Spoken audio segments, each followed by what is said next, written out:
Alright. We are officially live. Officially live. We're a fish.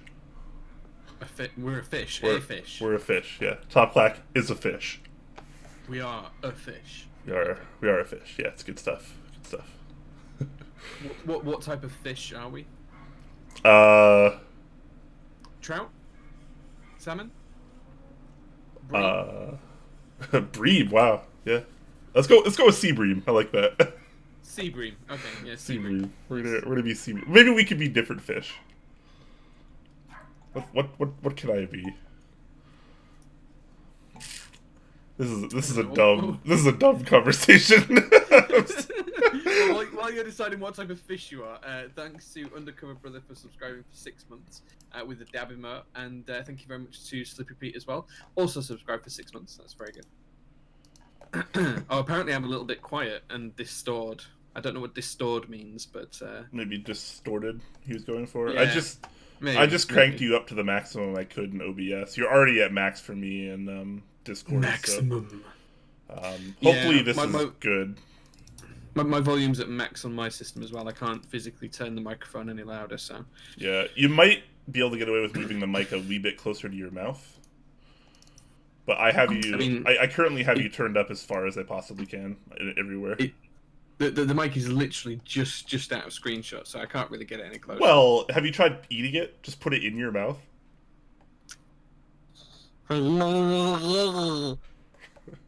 That's what I was looking for. that was really silly. I don't know why I did that. Fantastic. Fantastic. Ron disapproved. Lumen says Huey levels of humor right now. Oh man, that's isn't Huey Humor just drinking 6 bottles of water right before the stream? It's true. As the stream starts. Huey has a very particular sense of humor.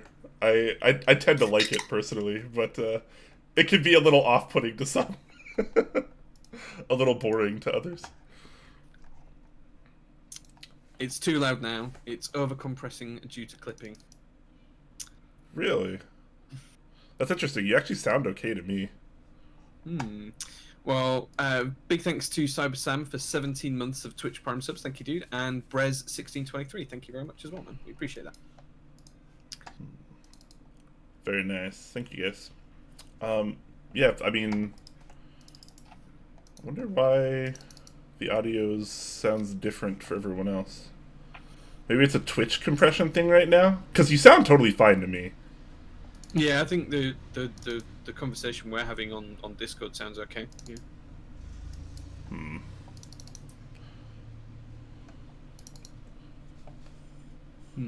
Interesting.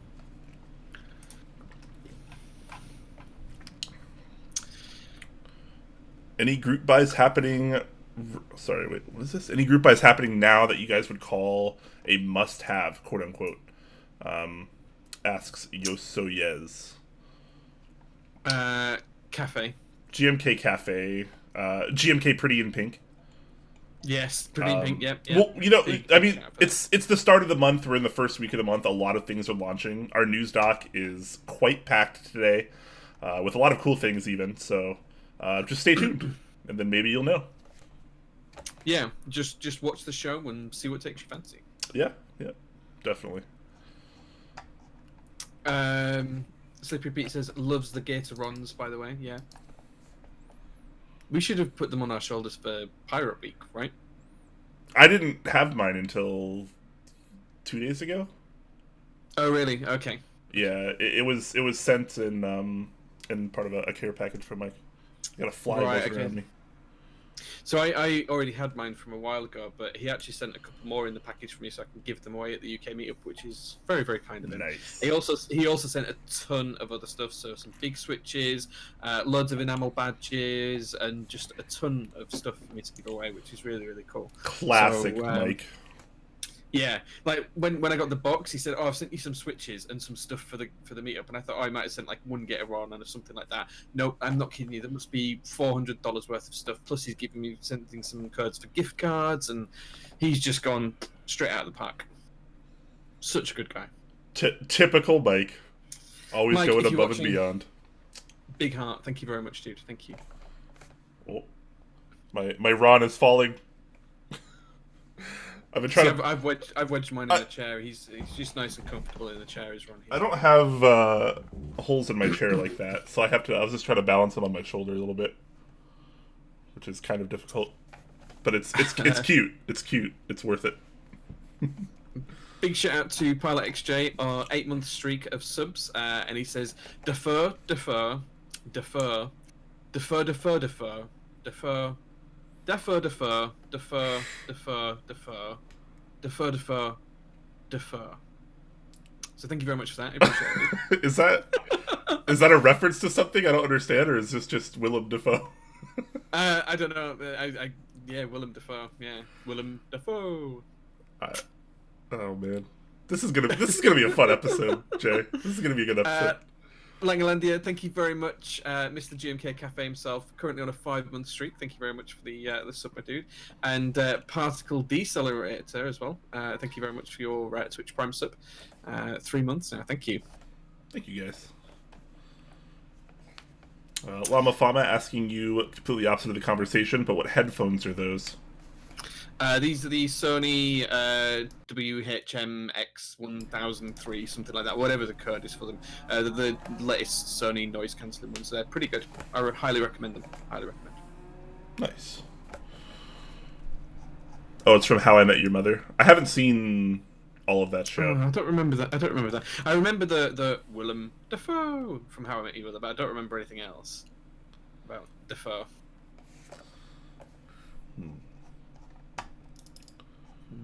GMK Mom's Spaghetti. That is hilarious. I would buy that set. What colors would it be though? How would you make that set? What would it look like? I don't think it matters what colors they are. I think you're buying this set just for the name. Right. Okay. Is that how you sell? Handed by round 2. You call it GMK handed by, aka Mum's Spaghetti. And then it's an instant 1,000 set seller, really. There's like this fly, this tiny fly that keeps buzzing around me. I need to try to kill this fly. It's like your problem with the moth, man. Like before the streams, you always have like a moth you have to kill. The moth was huge. That's happened twice. So twice, right? Just as we've been building up to starting the stream and stuff, I've had these huge moths just flying through the window, probably because they're attracted to the lights that are above me. But they've been absolutely huge, like half the size of a dinner plate kind of size. And yeah, I've had to try and run away from them or duck as they're flying past. Terrifying. Code Monkey X says quality content. This is the pre-show, guys. This is the Top Quack pre-show where we're not quite in our right mindset yet. We're not quite prepared. We're not quite professional yet. But after the intro, we transition over to being reasonable and respectable individuals, sort of. Really? Okay. I have a plushie on my shoulder and I'm trying to kill a fly. Like, this is what happening in my life right now. Blind Assassin says you should lick it. I think he's referring to the Rons. No, I think he's referring to the Rons. You passed as well. Subscribed for 9 months with Twitch Prime, saying I heart Top Clack. Thank you very much, dude. We heart you too. Thank you so much, Upas.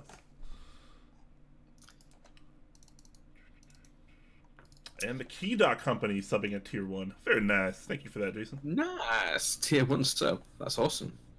Very nice. Okay, we'll officially go live in a couple minutes, guys. Just waiting for a few more people to roll in here. Yeah. Clever Leon says, any way to remedy GMK keycaps with north-facing switches? So I believe it's only on row 3 that you get the issue where the cap out, where the cap touches the reverse of the switch. I've had the issue with row 2 as well. Okay. But I would say row 3 definitely the biggest issue. But I know Novel Keys. No, Neb's actually linking right now. Perfect. Yeah, it's again not ideal, but they work just like Neb says. Yeah, they're basically just very thin washers, and you put them over your switch stems, and then you put the keycap on, so it raises it just a little bit. It's not an ideal solution, but it does help. I do have some. It does help. Damn, yeah. I'm as late. Nebula says, he's put 2 on the row 3 as well. Yeah. Yeah, exactly. It is worth mentioning though that obviously that does raise where the keycaps sit. So depending on how high or low your case is, it could affect whether that's, you know, quote unquote high profile, truly high profile, low profile, whatever. It could give you somewhat of a gap. But that's just the way things are. Absolutely. Yeah, you are not late, by the way. We only started, what, 10 minutes ago maybe? We haven't even officially started the show yet. We're kind of just on the pre-show stuff right now. Still pre-show. Yeah. All right. Hey, Rise. It's good to see you, man. Hey, Rise. We, for anyone that is wondering, we are enjoying a couple adult beverages right now, which is, you know, why Jay is so not himself right now. To be fair, it was my last day at work, and I went out for a couple of beers after work. That's perfectly fine. That's perfectly acceptable. And then I got home and I had 3/4 of a bottle of Pepsi left. It was like here somewhere, so I just filled it up with rum, and it's almost gone. Typical Jay. Sheesh. KVS asking, hey guys, what do you think I should do? Join the Norbaforce Mark II group buy, or save a little and get the Dolphin TKL? I mean, do you like Topra more than MX? Oh, that's the question, isn't it? Yeah. If you prefer MX, go for the Dolphin. If you prefer Topra, go for the Norbaforce. I don't think you'd be disappointed with either board. Yeah. I mean, I'd probably go for the Norbaforce, but I'm also a pretty big fan of Topra, so... If you like Topra, then definitely go with the Norbaforce. I'm not a big fan of the Dolphin, though. I've never really liked that particular type of aesthetic. And I know that they do that on a lot of their designs, but just not really for me. Yeah, see, I'm quite a big fan of the Dolphin. I kind of like that feel and look. I kind of like it. Yeah, different strokes for different folks. All right, I can't keep Ron on me any longer. He keeps falling down. Maybe I'll try the other shoulder. We just wanted to show off our Gator runs. Just get some tape and just stick him down. That's what you should do. I could. All right. Well, we've rambled long enough. Let's do let's officially start this show so we're not entirely too boring here.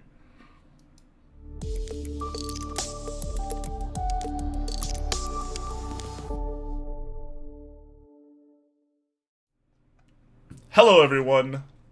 You beautiful ladies and gentlemen. Welcome to this week's episode of Top Clack, your weekly dose of mechanical keyboard mumbo jumbo and various things of the sort. I am your host, Quakums, and I am joined, as usual, by my lovely British... I can't even talk today. British co-host, Jay. I've had, like, 3 sips of beer. I'm not even, like, drunk. Man. Sheesh. Lightweight. I know. It's probably because I haven't really drank in so long. But now I have, like, 1 drink, and I'm like, whoa, what is going on right now? I saw you partaking a few drinks in Seattle. I saw you had a few. Yeah, but I haven't really had much alcohol since then. Right, I pretty much stopped drinking right after that, and it's been like 2 months, so my tolerance went... Just disappeared off a cliff edge. Yeah. That happens. Anyways, we have a ridiculously healthy news doc for you guys. I guess it's probably not that ridiculous. There's a lot of things on it, though. Certainly not the largest news doc we've ever had, but a lot of cool things happening. We, as usual, we have no shortage of GMK interest checks and other various key set interest checks because key sets, I guess. I don't know. Community's going wild, man. Community's going wild. Community's definitely going wild. But as tradition, we will start with a little bit of a mail call. You want to start us off today, Jay? Yeah, so the first thing I got was a nice new keyboard sleeve. I don't remember ordering this, but I do have this image in my image file in my desktop, so I've probably ordered this at some point when I been slightly inebriated and forgotten all about it. That turned up today. That's kind of nice. I don't know where I ordered it from, so I can't tell you, but it came today. I also got some keys from Socialite. So these are PPS, but these are the ISO keys for PPS. So when I finally find another PPS set, I've got the ISO compatibility kit for that. I also got a shit ton of switches from Mike. I think you might have got the same, actually, Brian. I don't know if you got exactly the same as I got the purple tactile trash pandas, which I haven't really tried yet, but I am going to try them at some point soon. Some of the new gold switches, both the red and brown variants, tactile linears. I also got a huge bag of olive switches, which are the olive cream switches. Whoa. I wasn't cool enough to get those switches. Darn it. I mean, I did ask for them specifically. I did say, oh, did you? Okay, that's fair. Could he that's my fault. I should have asked for some. And then he also sent me, I think, a pack of every single spring weighting that he's got. So at some point I will be trying more of these out. But I think I've got 5 or 6 packets of those. And then the final thing I got this week was some new foam from MK Ultra. So this is another type of EVA foam in blue, so it's slightly different thickness and density, and that's going to be for my Exempt build when I do the rebuild of that in a couple of weeks' time. Nice. And that's it. That's all I got this week. Nice, quiet week. Wow, that's a pretty quiet week for you. That's for sure. Yeah. I too got a bit of a care package from the man, the myth, the legend, Mike over at Novel Keys, and it was fairly similar. I also got these purple Yak pandas, which I still, of course, haven't put them in a board yet, so I'm not entirely sure how I feel about them yet. I was playing with one in my hand, and it was interesting. I'm certainly not going to say I loved it, but we'll put it in a board, we'll try it out, and then we'll lube them and try them out again. We'll see what happens. Maybe they're good. Yeah. Also, springs. Just raining springs. He just sent me some of every weight, I think, which is pretty awesome, because one thing I do like about Mike's springs, not only do they feel good, but they come in weights that nobody else sells, which I thought was pretty cool. Like, he just has a range of weights that don't make any sense to our normal switch structure, which I think is fantastic. So happy about that. And then, of course, he also sent me the Gator Ron, which is wearing an adorable little Novel Keys hat. I love that. Just jumping back to the spring weights, I think you're right. The ones that I'm really interested to try are the 39 gram ones. I don't know if you guys can read that. It's probably not. But 39 grams, and then really weirdly the 89 grams as well. Those are the that I'm really interested to try out. 39 and 56 and 74 and 89 and 98. Like, what? 98. What interesting weightings. Absolutely love it. All good fun. All good fun. Yes, definitely. So now that we're done with that, a couple quick announcements here. Jay is going to be gone for the episode on Thursday the 10th, which is the next primary Top Clack episode. He's going to be gone. He's going to be drinking and partying with his wife and, a bunch of celebrities probably. But celebrities? Yeah. No, I'm not sure about that. But no, we are going on vacation. Yeah, we're going on holiday. I like the idea of you just partying with celebrities, Jay. Can we just leave it at that, please? Sure. Yeah, you can. If you want to believe that I'm partying with celebrities, that's fine. You can believe that. Yeah, it's gonna be great. But it is what it is. I could do the show next week by myself, but we think it's a little bit more fun if we bring on a guest host like we did last time Jay was missing, and Garrett of Dixie Met came on and we had a good time. Missing? I wasn't missing. He was missing, guys. Don't let him sweet talk you here. I was on holiday. He ran away. He ran away is what happened. But anyways, I'm going to have a guest host next week. I am not going to reveal who it is, though, because I think it's more fun to be surprised. I'm pretty sure that's how we did it last time, if I recall. So I'm just going to keep that theme up, and it's going to be fun. So just know that we do have a guest host planned to join me next week. It's going to be a pretty good time, hopefully. And yeah. Yeah, I'm looking forward to watching the show. I might not be able to watch it live when I'm away, but I will definitely be catching it on the VOD because I'm interested to see how that goes. Code Monkey says Taylor Swift. Yeah, you caught me. My girl T Swift's going to be co-hosting with me. It's going to be amazing. If Taylor Swift was a guest host, Brian wouldn't be on the show and I would be. That's how it would work. That's true. I don't have the celebrity pool that Jay has. They don't know me. So, Donald Trump. Oh, God.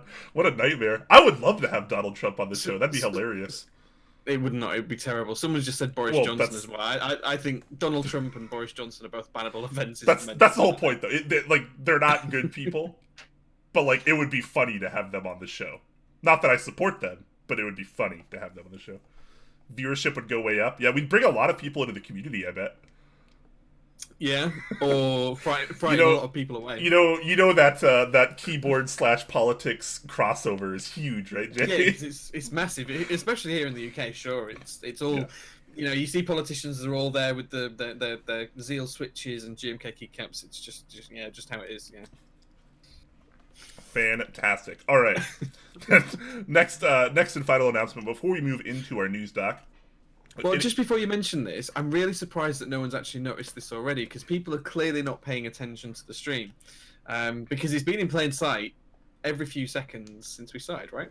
Well, yeah, but that's why I was going to lead with, for those of you that might not have the most astute vision, you might have noticed a little difference in our sponsor gift today. So we actually have a new sponsor starting today, which is the Key Company.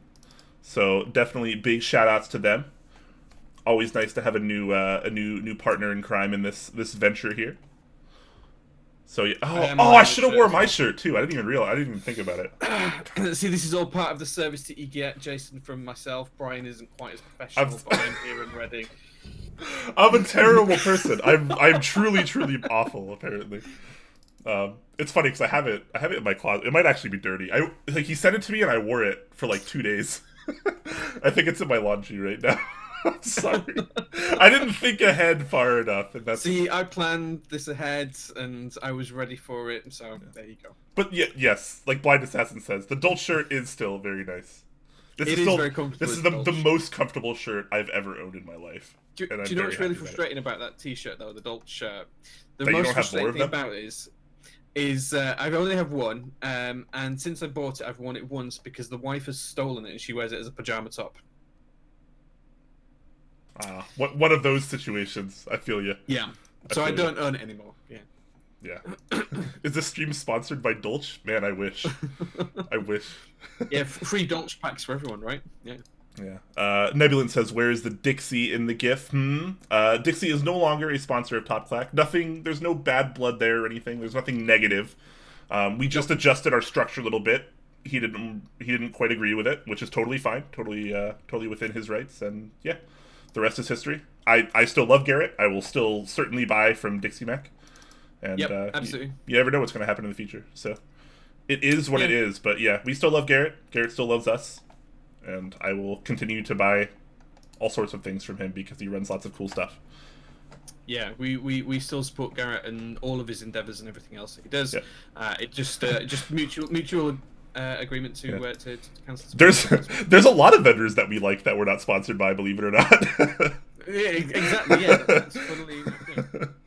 Lots of great sponsor companies out there that aren't partnered with us, but yeah, that's just the way it is. That's at that point it's just business, and the show goes on. But yeah, we definitely still love Garrett and wish him the best in all of his endeavors. Absolutely, and we don't want him to be a stranger either. So Dixie, if you're watching, please don't feel like you have to. Of course he's watching. He's sharing hearts. Yeah. Oh, he is, because he just posted a love heart in chat. He is, yeah. Yes, cool. Absolutely. All right, so let us move on to our news doc because we got a pretty healthy one in store for you guys. So we should probably get a jump on it while we can. It's going to be a long show, I think, guys. Yeah, just a little bit, just a little bit. All right, starting us off is the interest check for the Melody 80 and 80% gasket mount keyboard from Character Club, which is a name I've never heard of before. Are you familiar with Character Club? No, but I wondered if these were the guys behind the Melody 96, which was a 96 key keyboard that came out a couple of years back. I wondered if it was the same group behind them. I'm not sure if it is or not. I'm not sure either. I do remember the Melody 96 running, but I do not remember who ran it. Maybe someone in chat can actually have that info for us, because generally people know a lot. Leg says Melody 96 was through YMK KD. Okay. Okay. That makes Fair sense. enough. So completely I unaffiliated. couldn't find a reference to it in the industry check. So yeah. Yeah. So do you want to talk us through this one, Brian? So give us some specs. Yeah. There's not actually a ton of info yet in terms of the specs, but we do have a couple renders and pictures, just a little bit of info. He kind of has this translation. So the Zoo 96, the poster here, is actually posting on behalf of his friend Trevor, if this is to be believed. This is actually supposed to be Trevor's interest check, and then he translated it because I'm presuming Trevor here doesn't speak or write English, because if you actually, I read through this before the show, of course, and a lot of it doesn't really translate very well, and I was kind of confused on a lot of the sentences, so I think this is translated from another language. So I don't really know a ton about it, but we do know that it is a plateless gasket mount board, which is kind of interesting, and it does have a bit of a badge here up in the top right. I'm trying to find better pictures for this. I guess this one will work. Where you can see on this logo on the badge, there's a bunch of dots, 16 of them, and there's actually RGB underglow around this, so that's kind of cool. So you get a little bit of RGB kick there, and this little dot that you can kind of see here. I know it's tough on screen, guys, I'm sorry. But at the bottom of this Y in Melody, there's a little dot there. That's supposed to be a caps lock notifier there. So that's kind of interesting as well. So obviously with the badge there, you take away your top 3 nav cluster keys there, which are the print screen, scroll lock, and pause, which he says are rare to use, and that's probably why he removed them.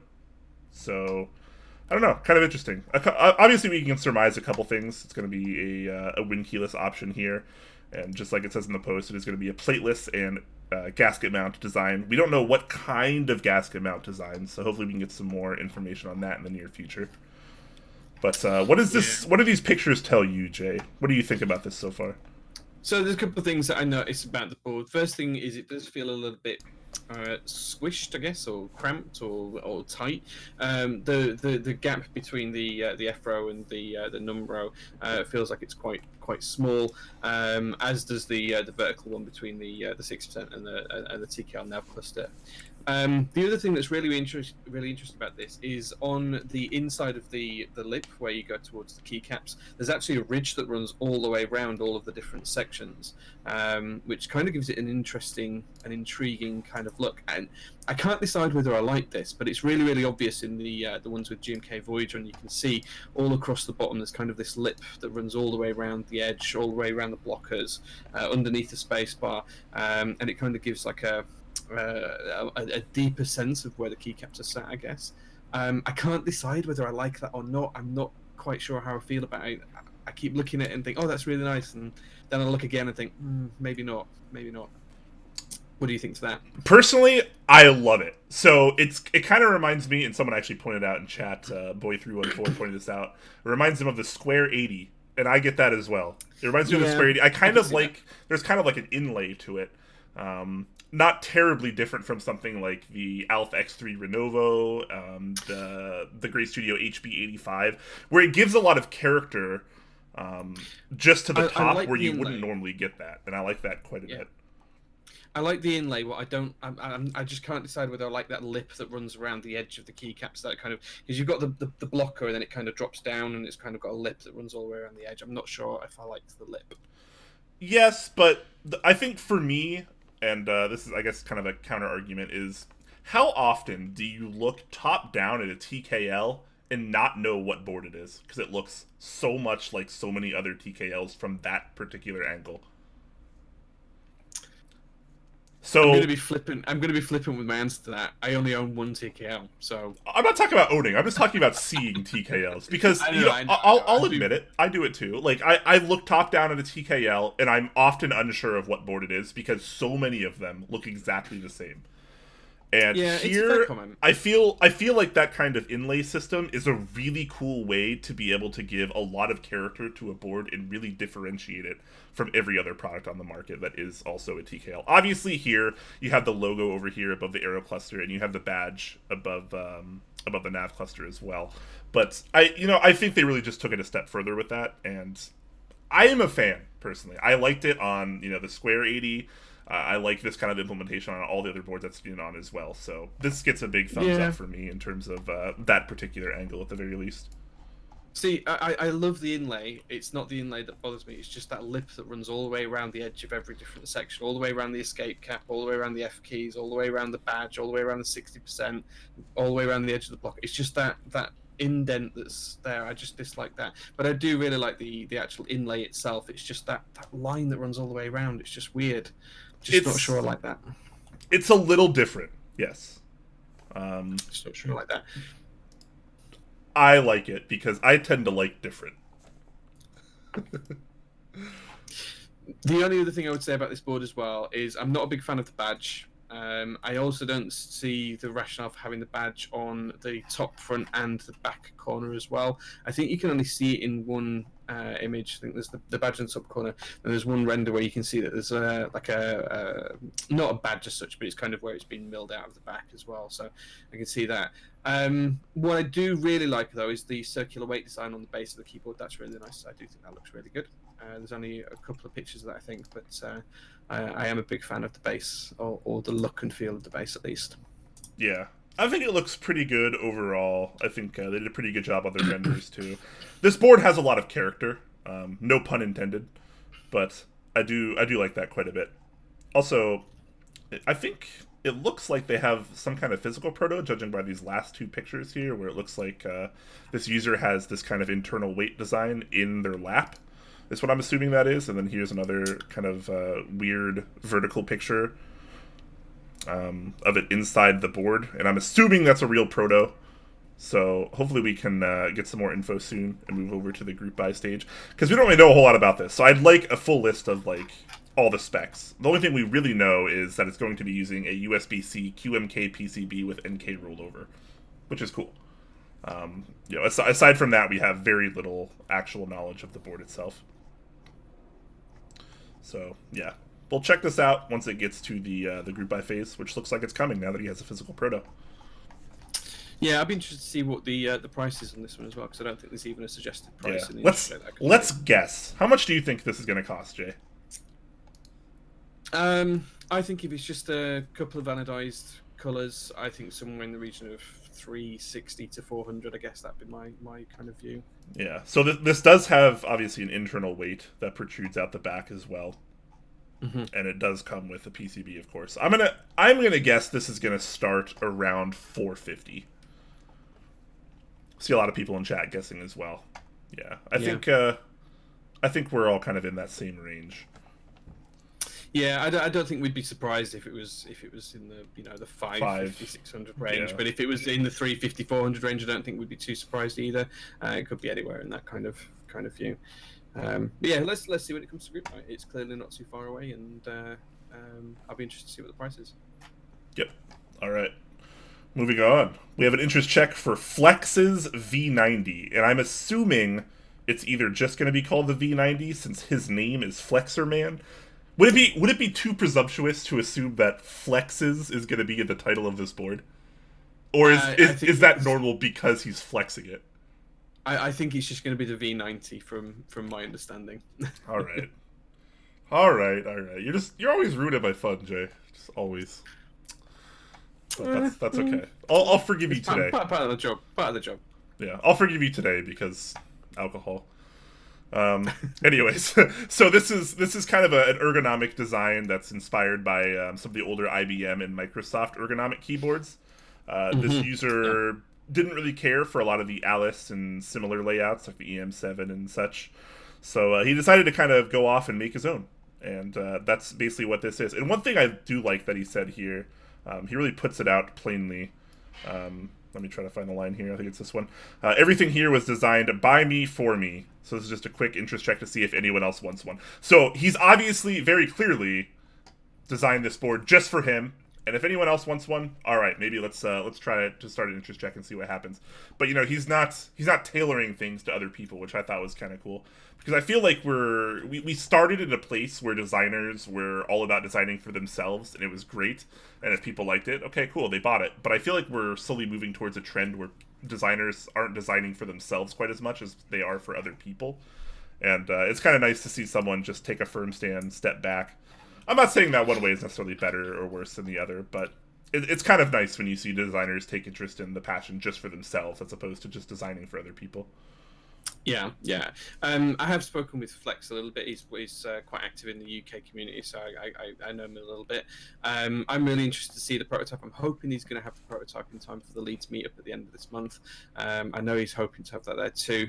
We'll see if that happens or not. What I do really like about this board is that it doesn't have the mods and the some of the punctuation keys on the horizontal before the angle like the Alice does. This literally just goes straight in there at the angle.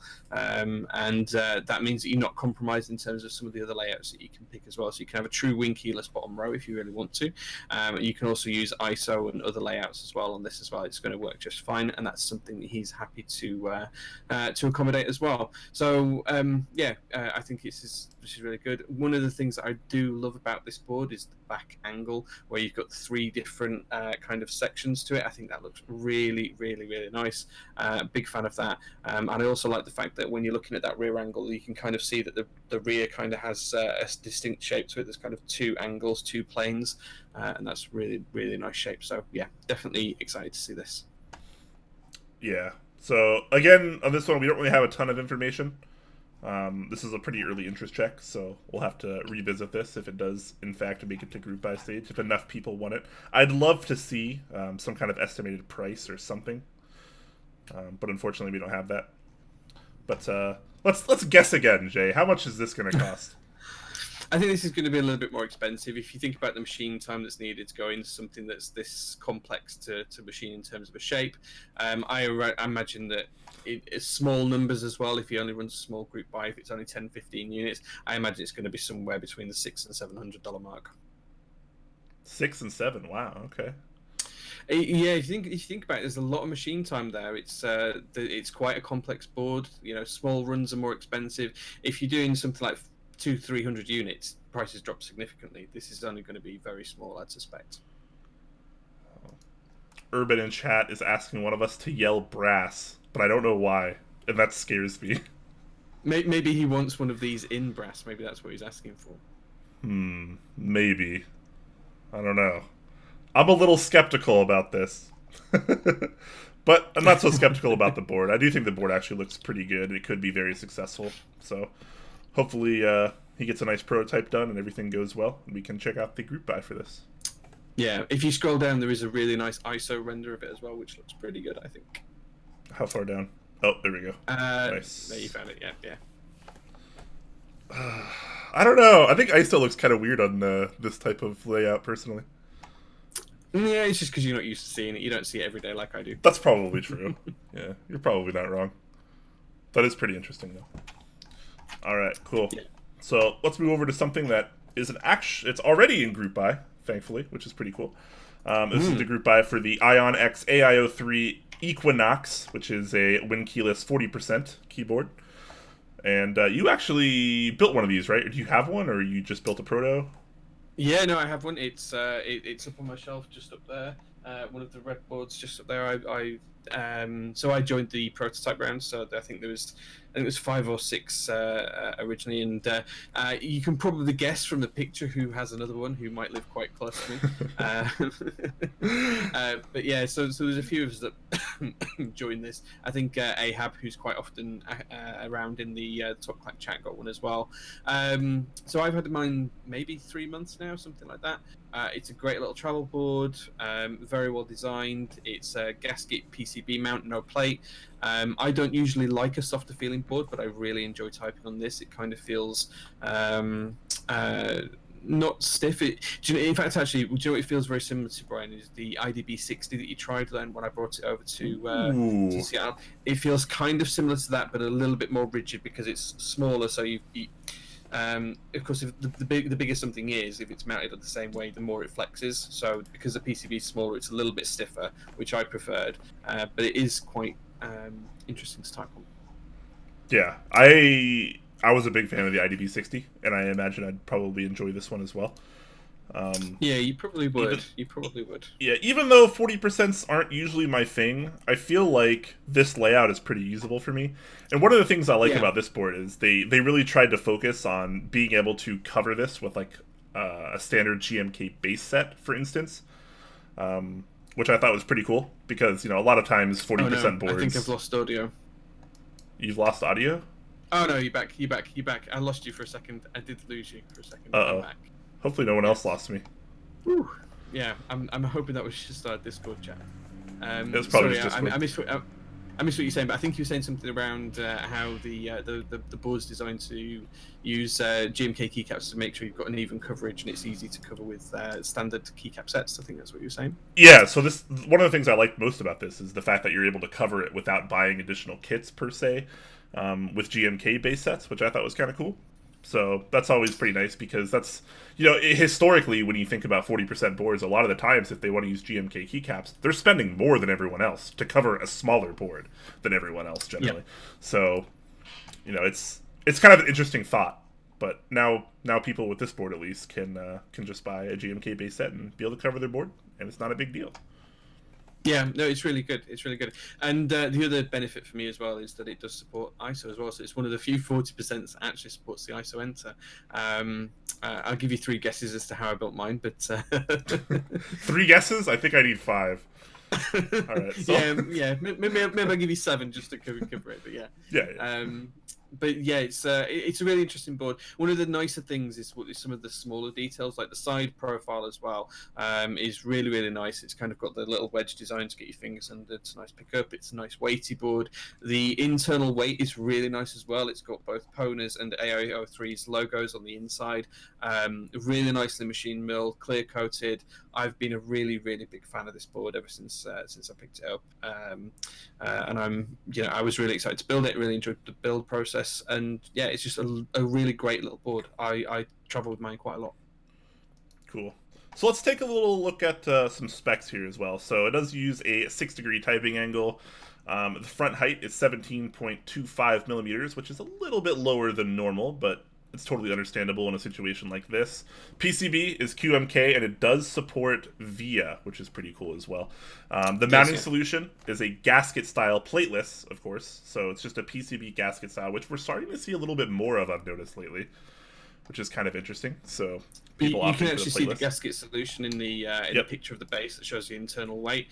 You can see that there's little mounts that the PCB rests on, and those little rubber grommets are effectively the gaskets within this board. Yeah, so that is pretty awesome.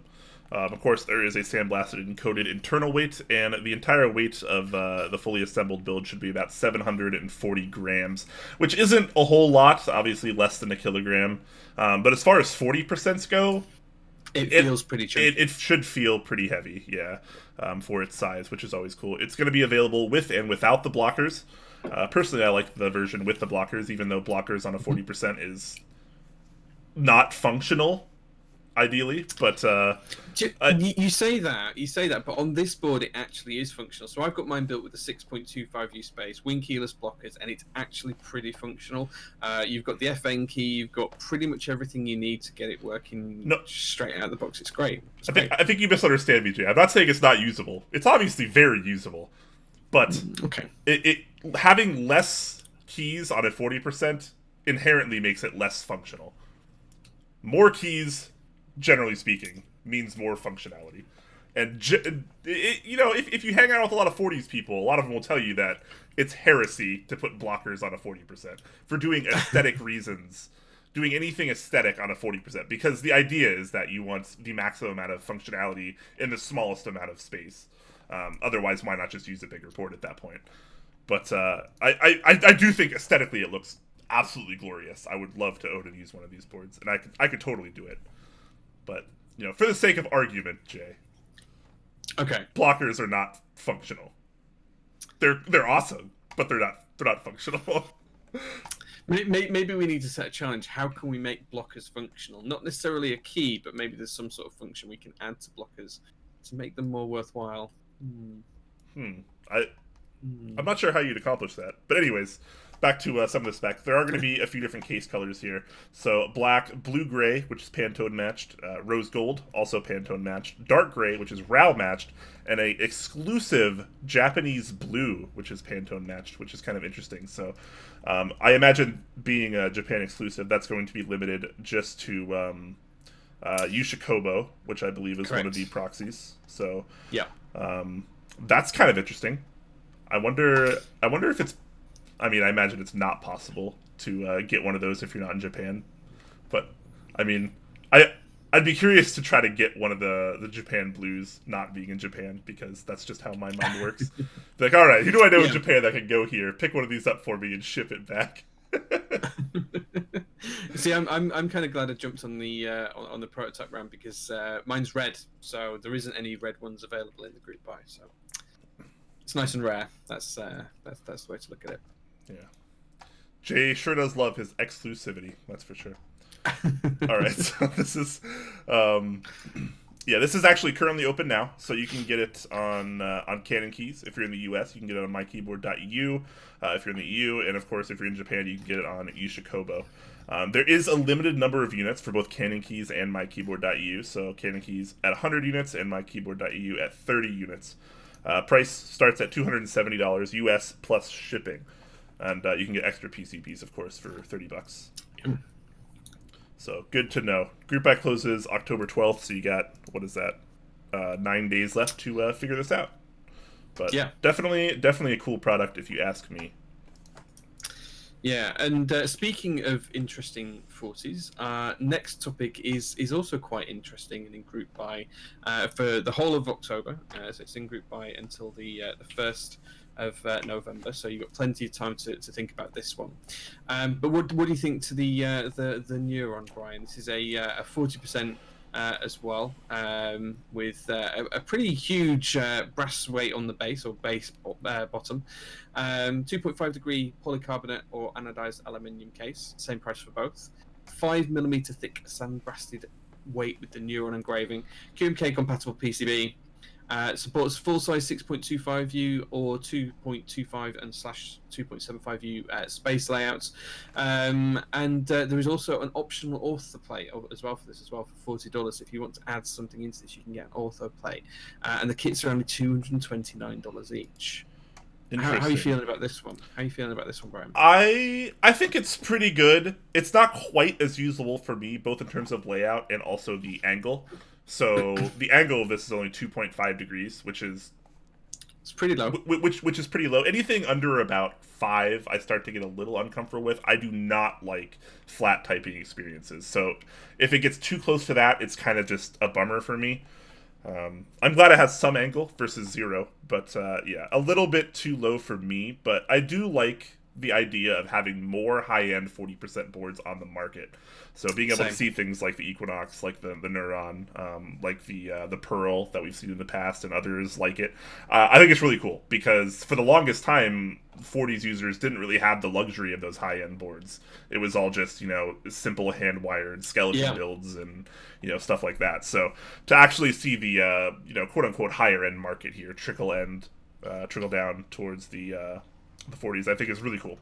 And I do think this looks very nice. And I love the fact that they are doing a polycarbonate version as well. That looks glorious.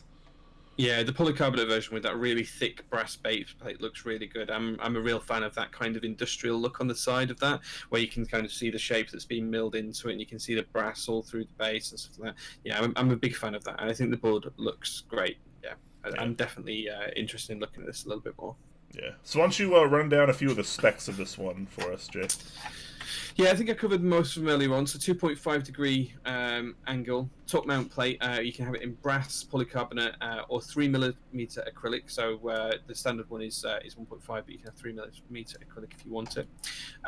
The brass base that runs across the base is 5mm thick, so it's going to be quite chunky. It's going to add a bit of weight there. QMK PCB designed by WorldSpawn. And USB-C as well, so always good to see adoption for USB-C. The standard plate, as we mentioned before, you can have a 6.25U, or you can have the split space with 2.25U and 2.75U, or you can pick up an ortho plate as well. So that's only an extra $40, but it is compatible with the new Mini, the Pank 40, and Anaconda PCBs if you want to provide your own to get that ortho option too. In terms of the aluminium case, it weighs 2 pounds 7 ounces fully built, and the polycarbonate version weighs about 1 pound 15 ounces built. So both pretty chunky for the size of them. In terms of the prices, the kit is $229.99 plus tax and shipping. In the US, the shipping is $20 flat rate. International will be estimated as it needs to be. You can pick up additional plates and PCBs if you like, and there are also EVA foam insets between the PCB and the plate as well for $15 each. And I believe they're being provided by MK Ultra, but I might be wrong on that. But as far as I'm aware, they're being offered by MK Ultra. Interesting. Cool. So this is actually a pretty hefty board in terms of weighting. Yeah. So yeah, the aluminum version is 2 pounds 7 ounces. That's with the pretty bulky brass weight on the bottom there, like Jay mentioned, 5 millimeters thick. That's a pretty big base. That's where all the weight's going to come from primarily. So that is pretty heavy for a 40%. So a lot of people will be happy to see that. Talisman Solutions donates 1,111 bits, his signature move. Thank you so much for that, man. Thank you very much, Stu. We appreciate that. He's now 115,555. That's a great number. That's a good number. I like that number. It's huge. I also love this really adorable artwork here. For the Neuron. Yeah. I am not a scientist, so this doesn't make entire sense to me. But I do like. It is just. I imagine it is a neuron. Caricature of a neuron. Yeah. But it's kind of adorable. It really is. It's pretty cute. It's pretty cute. Though I'm not going to play him on stream, obviously, there is some typing tests here as well, which I always love seeing in group buy threads. If people already have prototype samples, a lot of people care about typing tests, so just throw some on there. Definitely helps out. Yeah. All right. Cool. All right, let's move on to this next topic, which is interest check for stainless steel galvanized Damascus steel sandwich cases. Sandwich cases, Jay, are they making a comeback? I don't think they've ever disappeared, really. I think sandwich cases have always got their place at the entry level of the hobby. I don't think we tend to see too many high-end ones. But, people like Clueboard have been bringing them back quite recently. We saw the Clueboard edition like this. I can't remember exactly what it was called. But that was probably 6 months ago now. And we've always had the cheaper acrylic boards that have been in this kind of style and vein. So I think that these are, they've not gone anywhere, but it's someone's trying a new take on it. So it should be quite interesting to see how these come out. So in terms of the materials, as you mentioned, there is stainless steel, galvanized steel, and Damascus steel sandwich cases. All fairly well-known metals, but very rarely seen in the keyboard world. So interesting to see what these are going to look like.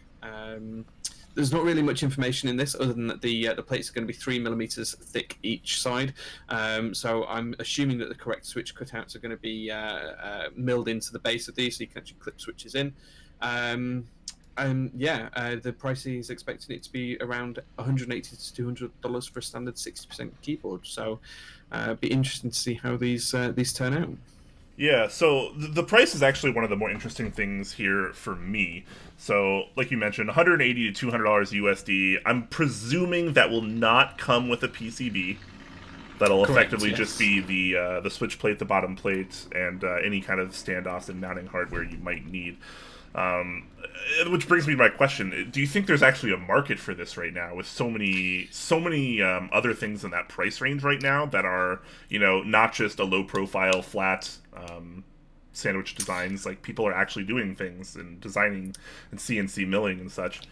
I worry that this has no market right now, that this is just not going to work. Obviously, Damascus steel is something people are kind of interested in, but obviously that's going to be more expensive. How much more, we don't know. Presumably a fair amount. The interesting thing is that laser cutting Damascus steel is not an exact science, because the way that the steel's folded to get the Damascus pattern can sometimes lead to irregular cuts when you laser cut it. So I'd be interested to see if it's actually possible to laser cut an actual plate image into Damascus steel. I know there's certainly some challenges with actually creating that effect. So that being said, you can get what's not real, but is kind of like a Damascus steel effect sheet steel that kind of has that kind of pattern to it, but it's not true Damascus steel in terms of how it was manufactured and folded and everything else. So it'd be interesting to see whether it is true Damascus steel that's been laser cut, which could have some challenges, or whether it's just kind of like the roll sheets in 3mm thick that emulates Damascus steel that can be laser cut. So it'd be interesting to see that. He does say here for the Damascus steel, the surface is going to be acid etched, which is pretty interesting. I don't think I've heard that term in this community before.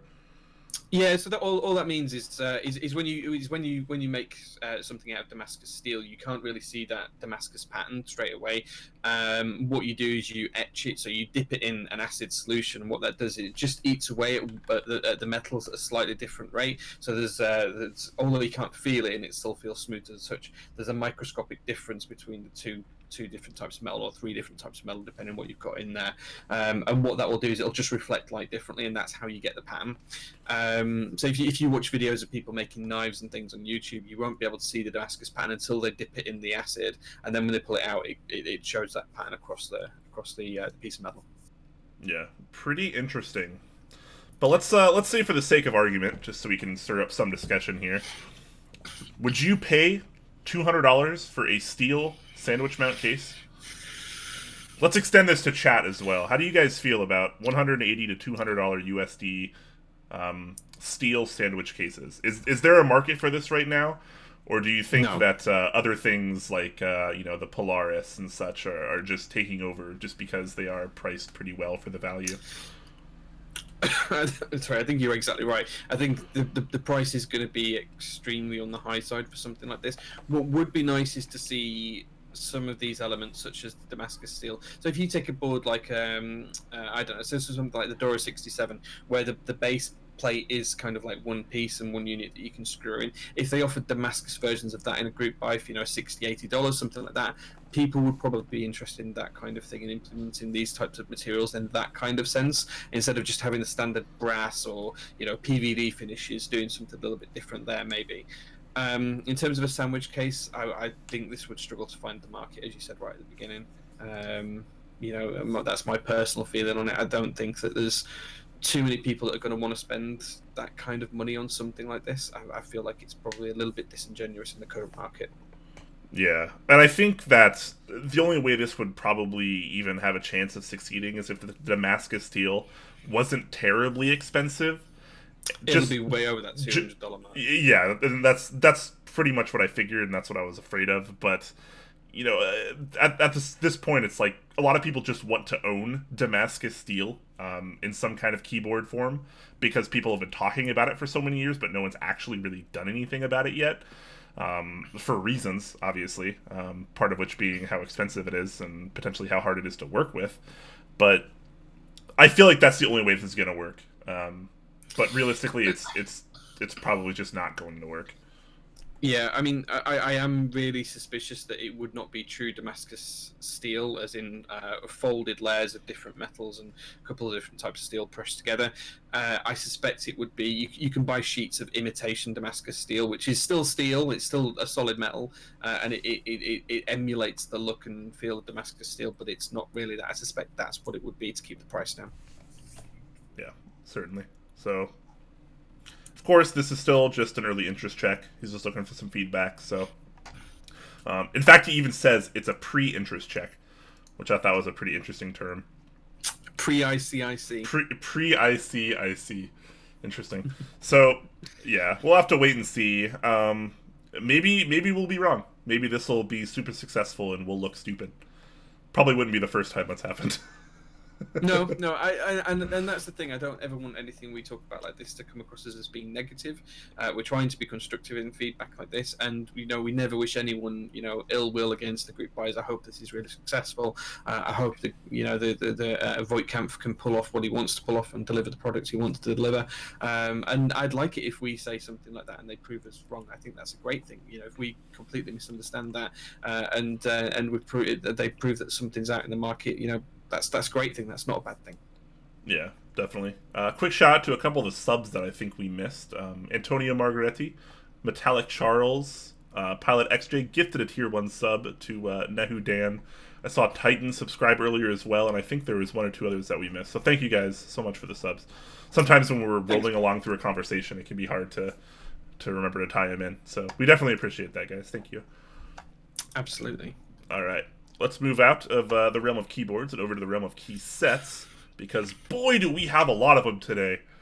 Woo! A lot of interest checks going on lately, as well as the group buys. So a lot of people will be happy about this one, though. So this is an interest check by One Creative Mind for Cat White on Black. So obviously the only real Cat set we have out in the wild right now is Cat Alpha, which is effectively Cat Black on White. So here we're getting a little bit of a different / reverse take on that with the White on Black, which is pretty darn awesome. So I know a lot of people have been looking forward to this, and I think this is going to be a very successful set. So he's actually using Pantones for this, which I thought was kind of interesting. How do you feel about this one, Jay? It's a no-brainer, right? We've seen the other version of this in Cat, where we've seen the black on white. Now we're seeing white on black, the two classic colorways of the keyboard community.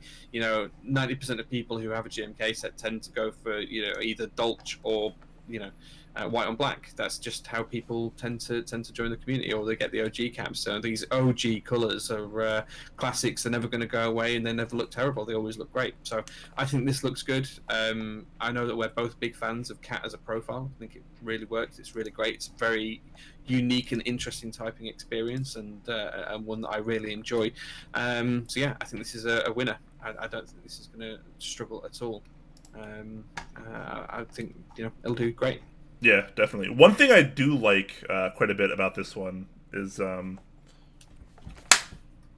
guys, I got him. It was the fly from the beginning of the show.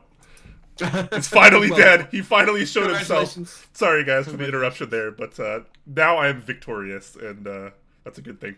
Alright, so the kit breakdown here is pretty interesting. So you actually have two choices of alphas here. You have the normal Latin alphas, as well as the Hiragana Mono Legends, which is pretty interesting as well. So you got a couple different options there.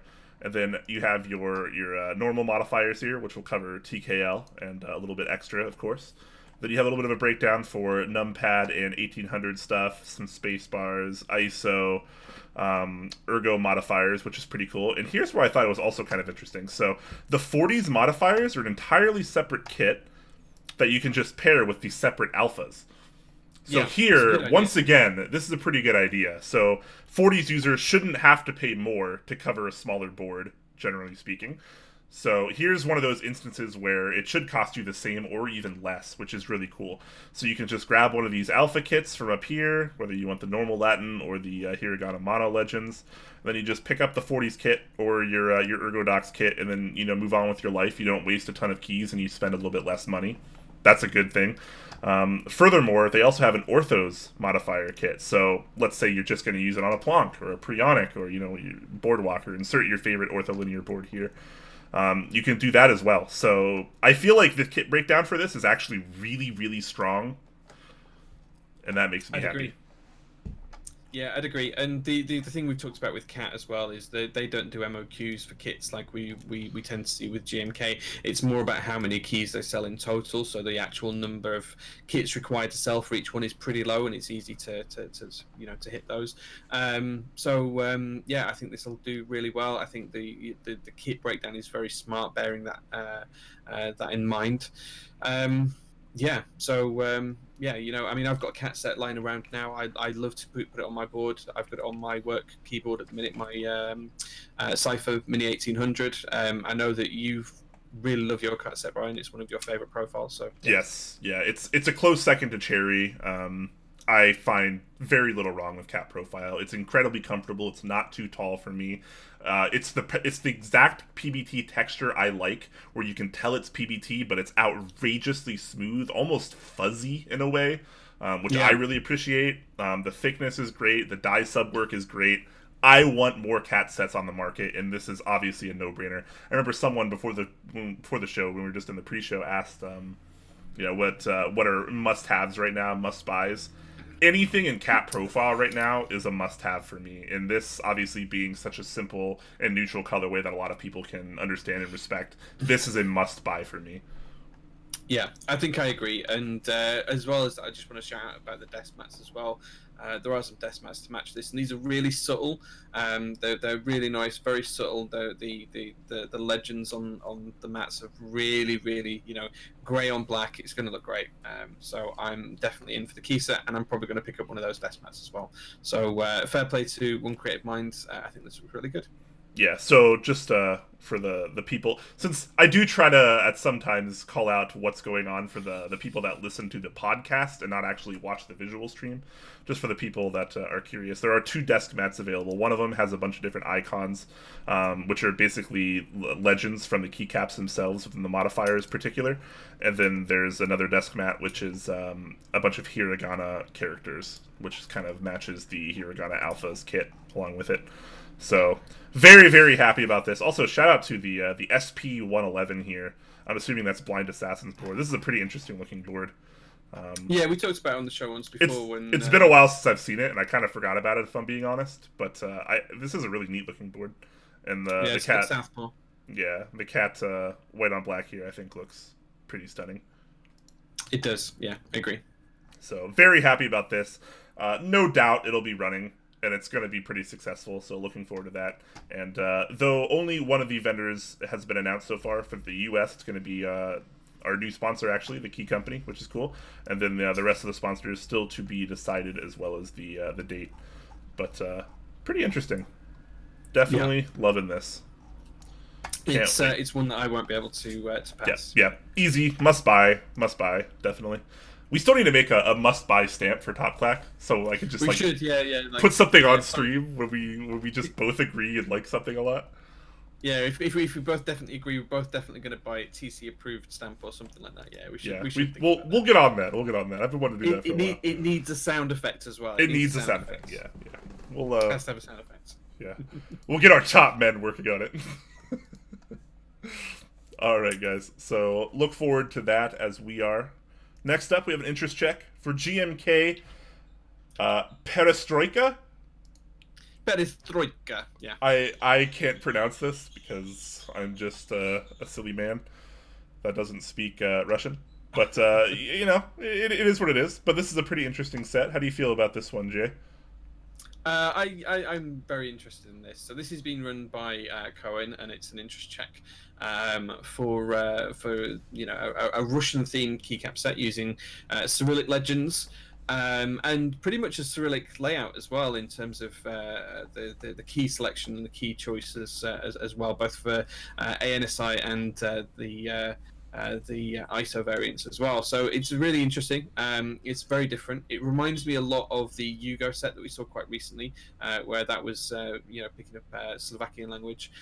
This is a very similar kind of theme where it's picking up the Russian language and the Cyrillic legend. So I think it looks great. In terms of the colours, it's that deep red, that deep crimson colour, very much matching what it's themed around. And Is this? Do you know where the theme comes from for this one, Brian? I don't, Jay. Educate me, please. So this is so back in the Communist Party during the Soviet Union in the 1980s, Gorbachev kind of had a bit of a reformation around how the Communist Party was structured and what their ideals were and what their methodology was and what the manifesto was, and that was what was called the Perestroika, and that's where this came from. So there is some of the wordings that you can put around that, which I won't say because it's probably a little bit sensitive, but staying away from all the drama, that's exactly what it means. It's all around Gorbachev, the mid-80s, the Communist Party, and all of the changes that underwent there as well. So feel free to read up at that at your leisure and to Google the name, and you'll find information about it. But it's very interesting because it brings kind of like a lot of history to the key set as well, which is good. Cool. I'm pretty impressed. I like seeing that. I like seeing history invested into a key set. Exactly. Just like I saw it with GMK Yugo. Love that. It's cool to see here as well. One thing I found that was actually really interesting here is that this, and correct me if I'm wrong, but is this the first GMK set to only have non-Latin legends? To have 0 Latin legends? As far as I'm aware, yes. It's the first one run in the community, and this hasn't run yet, I know, but I very much suspect that this will get the interest it needs to run. but we haven't seen one run that hasn't had a Latin Alphas kit or something like that effect. I think the closest we've seen is the pure Cyrillic legends in GMK Yuri, but that was very much a secondary kit, not the base kit. Yeah, so this is obviously, you get no Latin legends. You get the Cyrillic mono legends, and that's it. You got to be happy with it, which I think is a pretty cool approach. And I feel like this is another one of those situations where it's the designer designing for himself and not for necessarily everyone else. Yeah, it also stops a lot of the I don't want to call them arguments, but the traditional discussions we get around are you adding the correct ISO keys? So there's there's always people talking around whether it's the correct ISO or is it the ISO that the community wants. Well, here you're forced to one ISO choice. That's it. You're forced to take the Russian ISO choice. It's the same with the ANSI keys. There's some slight tweaks you can make if you want to do HHKB, but in terms of everything else, you get what's there and that's it. And I'm being quite frank, I think that looks great. It looks different, it looks interesting.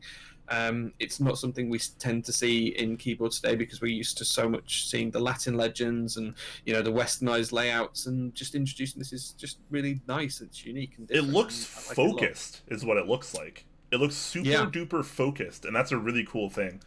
Like, they have this clear idea of exactly what they want to do, and then they're just going to execute it. And it's, I think this, even though the colors don't interest me that much, I think they're fine. The idea behind the set, I think, is pretty good, and the construction of the kits here, I think, is nice. Yeah, and the other interesting thing around it as well is that the colors very much do match the history of the set as well, which is nice to see. So yeah, I'm dead interested to see this run, and this is going to be a must buy for me, I think. Yeah, this is another one I'd consider picking up as well. Alongside. Interesting.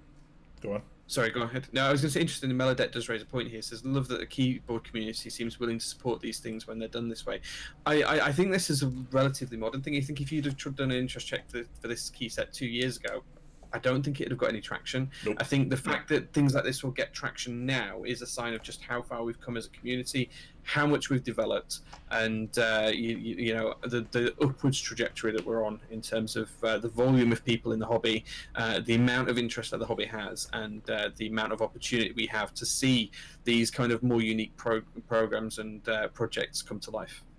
Yeah, and just to kind of add on to that as well, I think it helps a lot when you have a clear idea of what you want to do as a designer, as a vendor, and you have the confidence to put out something like that. Because again, like Jay mentioned, this really wouldn't have worked 2 years ago. It probably wouldn't even have worked a year ago.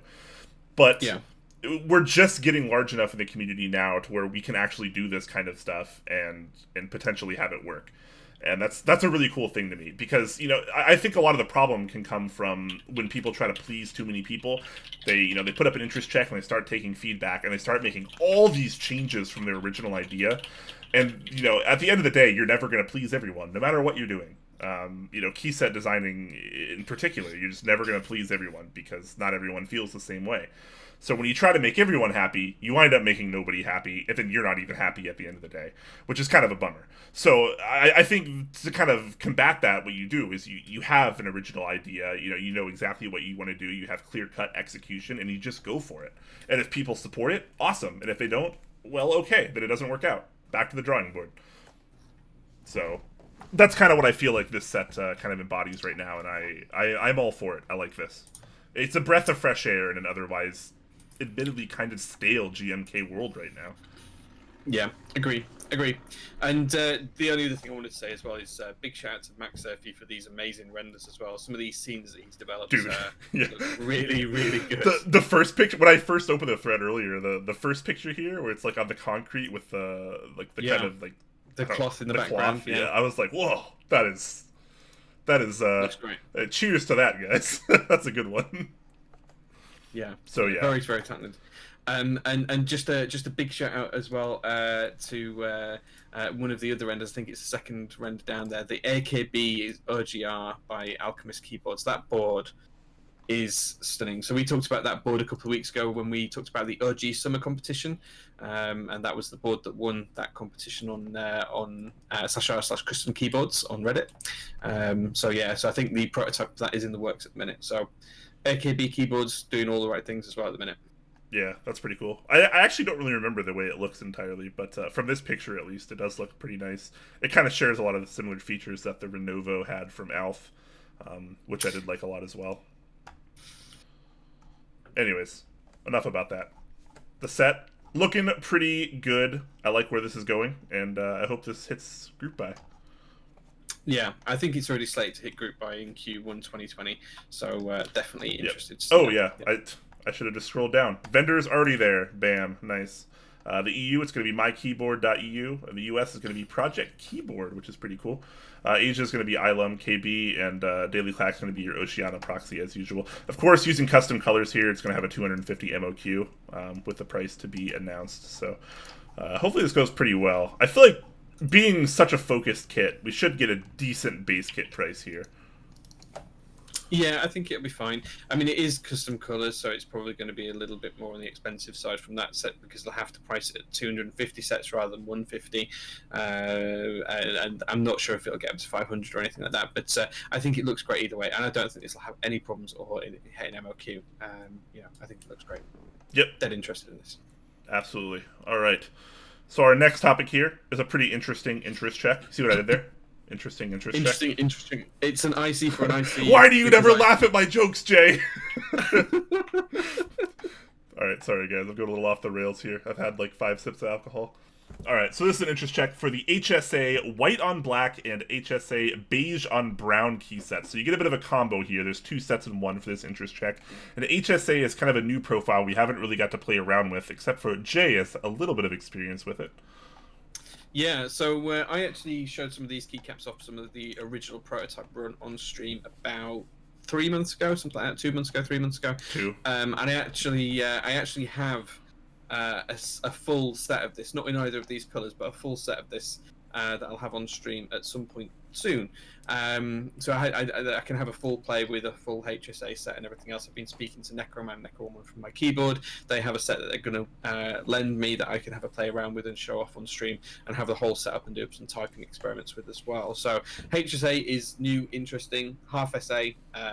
Feels like SA, just shorter, GMK height roughly. Very, very interesting. What's more interesting is that this is actually 2 sets in one. So this is white on black and beige on brown as well, which beige on brown looks really good, really good. But effectively, this is going to be 2 sets that run in parallel. The MOQ per set is 250. There is going to be a number of different vendors for HSA white on black. So that's going to be run with Novel Keys, My Keyboard, Z Frontier, and Daily Clack. And for the beige on brown, that's going to run with Dixie Mech, My Keyboard, Z Frontier, and Daily Clack as well. So slight different in the US vendors for the 2, which is really interesting. By the way, when I first saw that, I had to double take, and trust me, I love Novel Keys and I love Dixie Mech, but I thought it was kind of interesting that they did split the U.S. vendors here. Obviously, they are still different sets at the core of it here, but it is still kind of interesting to do that on this first launch. Yeah, and the price for these full sets for that whole base kit that you see there is just $75 or 75 euros. So I think the beige and brown one just needs its price finishing and fixing for the US. It'll probably it be somewhere around in that, the same region. Yeah, but $75 for that base kit is pretty damn good. Pretty tasty. That is pretty good. I think the compatibility is pretty darn strong for only $75. One thing I did notice though is there's no ISO compatibility at the moment. Not yet, no. So this is something that JTK have actually just turned a corner on quite recently, and it's big thanks to the guys at mykeyboard.eu. So what you will see is in their next Cherry Profile group buys from JTK, they will have ISO keys going forwards. They're also developing ISO keys and Norda UK keys for HSA as well. So whilst it's not available in this round of the group buy, assuming it's successful and HSA does take off a little bit, it is going to be included in future rounds. So they've already been drafting up what those ISO kits and Norda kits would need to look like. So yeah, I'm really interested to see that come out as well, and I'm happy to support it wherever I need to, because the more compatibility and the more kits we have that support different layouts and different functions and different parts of the world, the better. Yeah, definitely. I think this looks like an absolutely tremendous value, and I can't wait to try one of these sets, honestly.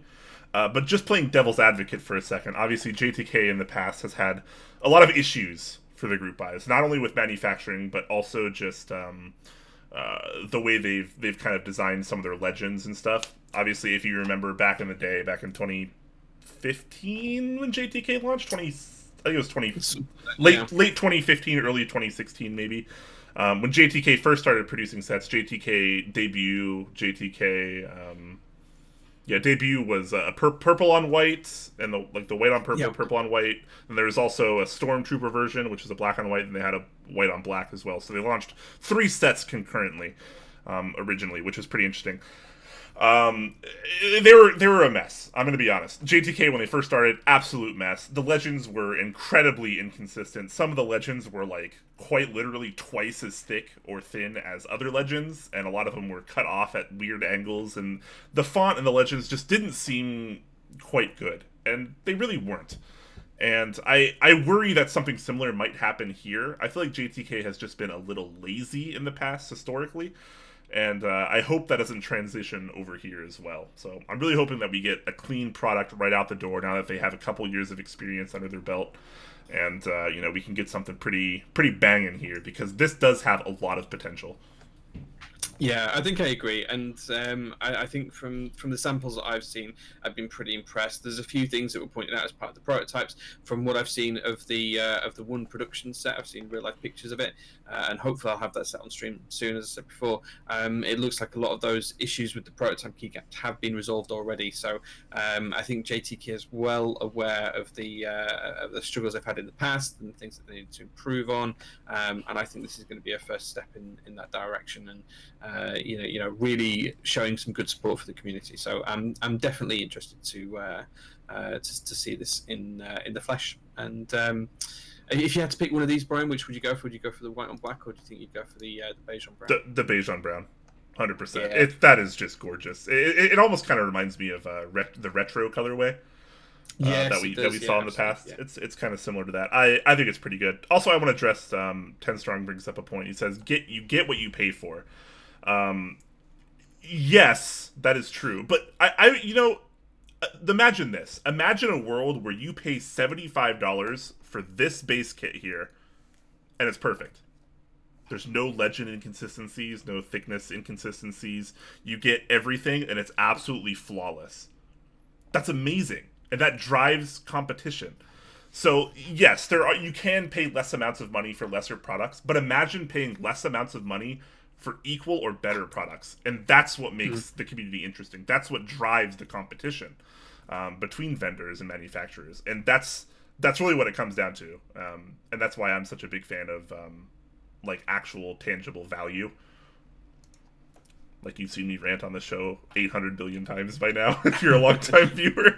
But yeah, it's obviously 2 different ways to look at it. You absolutely could just be like, yeah, it's a lesser product, I don't mind paying less for it. But imagine paying less for a product and having it be exactly what you want. Yeah. Because that's something really cool. All right. So that's... Yeah, go on. Just one last thing on this, and it's not related to the key set as well. But my keyboard that you have sponsored a couple of our streams in the past, or certainly some of my build streams. If you look at the renders, big shout outs, big thumbs up on their new logo as well. That looks really good. Yep, definitely. Man, that beige and brown is... It's stunning, isn't it? I've been since we started talking about this, I've been trying to figure out what board I would put that on. Buy a new board. That's how you know you like a set, when you're like, what do I put that on right now? Like, the set hasn't even happened yet. Yeah. Like, what do I do with this? Love it. Yeah, absolutely. All right, moving out of the HSA realm and back to the cat realm. We have an interest check here by Hisui for cat Lucky Jade. And this is a pretty interesting one too. So this kind of draws inspiration by the from the Chinese culture of where jade is kind of like a lucky thing that you kind of carry with you. He has a little bit of a talk on it here as well. I'm not going to read it verbatim, of course, but that's kind of the inspiration of this set, and boy, does it look pretty awesome. I do love this particular shade of green. I think it works pretty well, and this first image here kind of has me sold, where it's on the white Satisfaction 75. No, that's Chimera. Or no, the Chimera. Yeah. Wow. Why did I say Satisfaction? Oh, because they're UPOS. They're both by UPOS, right? Okay. So clearly, I'm way too intoxicated here. Sorry, guys. But yeah, just on the whiteboard there, I think it looks really, really complete. What do you think about this one, Jay? I actually prefer the green on green variant to the white and green variant. Really? Yeah, I do. Yeah, I think I definitely prefer the green on green alphas. Green is one of my favorite colors, and I think we have a lack of green sets. So I definitely prefer that. I think it's the alpha color that I really really like. I'd almost like to see the alpha color with white mods, if that makes sense. That kind of earthy green with white mods, that might look quite nice. But yeah, it's interesting. I think it looks great. One of the kits that I am kind of interested to see some proper renders of is the WoB kit. I don't know what you think to that kit, Brian. It looks a little bit busy to me. It's too busy for me, but at the same time, it's a KLE render, which is kind of hard to gauge, realistic appearance on. So if we could get a render of this on a board, then maybe that'll change my mind. But right now, like you mentioned, it looks way too busy. But until we can actually see it on a completed board, it's hard to say. But I would guess too busy. But I also I much prefer the lighter alphas on this personally. I think that's still personal preference. Yeah. I don't know. Maybe we should just fight to the death, Jay. How about that? Sure. One of the things I do want to say about it though is the accent keys as well and things like that. So taking a look at those, some of the accent novelties almost are really really interesting. So there is an ANSI enter key that's got the Chinese dragon on, which looks fantastic. And then there's also the ISO one, which has got I assume that's either a phoenix or a peacock, or I'm assuming it's a phoenix, but both of those look really, really good. Very, very stylistic designs, both in the pale green, and that's also replicated in the white and the darker green caps as well. So very, very interested in those. Yeah, I think I really like that. In terms of kits, lots of different kits available. Again, we've talked about Cap historically as well, why it's easier to offer lots of kits, but there's everything from ISO to French. There's also a North kit as well, which is a bit of a rebranding of a Norda kit, so that offers all of the German and Swedish and everything else, keycaps that you need as well as Ergo and a Coldrat kit, which we don't often see anymore either. So lots and lots of kits there to keep people interested. Plenty of coverage available because there's also all sorts of different text modifiers and icon modifiers as well. I think that green set, that for me, those green alphas are really, really nice, and I'd love to see white mods to go with those. I think that would be really, really nice to see. So I'd love to see a render of that, see what that looks like. White mods, huh? Yeah, I think because if you look at the Chimera board with the green alphas, there is kind of like a couple of white keys on there, and I think that looks really nice next to the white. So yeah, white mods would be quite nice, I think. It's true, but I feel like I'm no expert here, and obviously I'm just going to sound stupid as usual because I'm also colorblind. But I feel like the alpha color, the alpha green there, is not really like true to the Jade theme. Whereas I feel like the mods are a lot more Jade feeling than the rest of it, and maybe that's why I don't like it. It seems I like green. And yeah, we're getting more green sets now. So there was a lack of green sets, but now we're seeing quite a bit of them. That argument isn't really valid anymore. But I feel like this is just too much green when you have the green alphas, and I think the white alphas with the slightly more forest / jade green maybe of the mods, at least to my eyes, looks a lot more sophisticated. It looks a lot more elegant. Sure, I think that's a fair comment. I think for me it's just light modifiers with green alphas, just that would be a perfect set. And perhaps that's just me projecting my wishes onto the set rather than what the designer thought and felt about it. But either way, I think this set looks really good, especially on that white Chimera board. It looks really, really good there. I think this will do just fine. This will be this will be adopted quite well by the community, I suspect. Yeah. So anyways, whether you agree with me or Jay, Or neither of us. Or neither of us. Yes, absolutely. The vendors have still been unannounced, except for the U.S. vendor, which is going to be Canon Keys. The rest are still to be announced. So hopefully we'll get that info soon, and we can check this out once it hits the group buy set again, group buy phase. Desk mat also looks pretty good. I think this is one of the better desk mats, because I feel like it really embodies what a desk mat should be, where it's not too in your face, and no matter where you put your keyboard, you can understand what's going on in the desk mat. Yeah, it's a really nice mat. Is that? I like that. I like the art style and direction. It's well thought out. Yeah, it is. Yeah, it's really good. Yeah, love that, and I love the fact that it's cat, and I love the fact that because it's cat, you can have all these kits, and you don't really have to worry about MOPs. Yeah, that's such a godsend.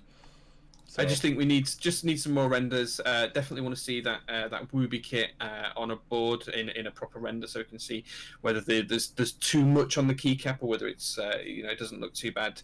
When you get a render done, it might give us a bit more context as to how that would actually look and feel on a keyboard.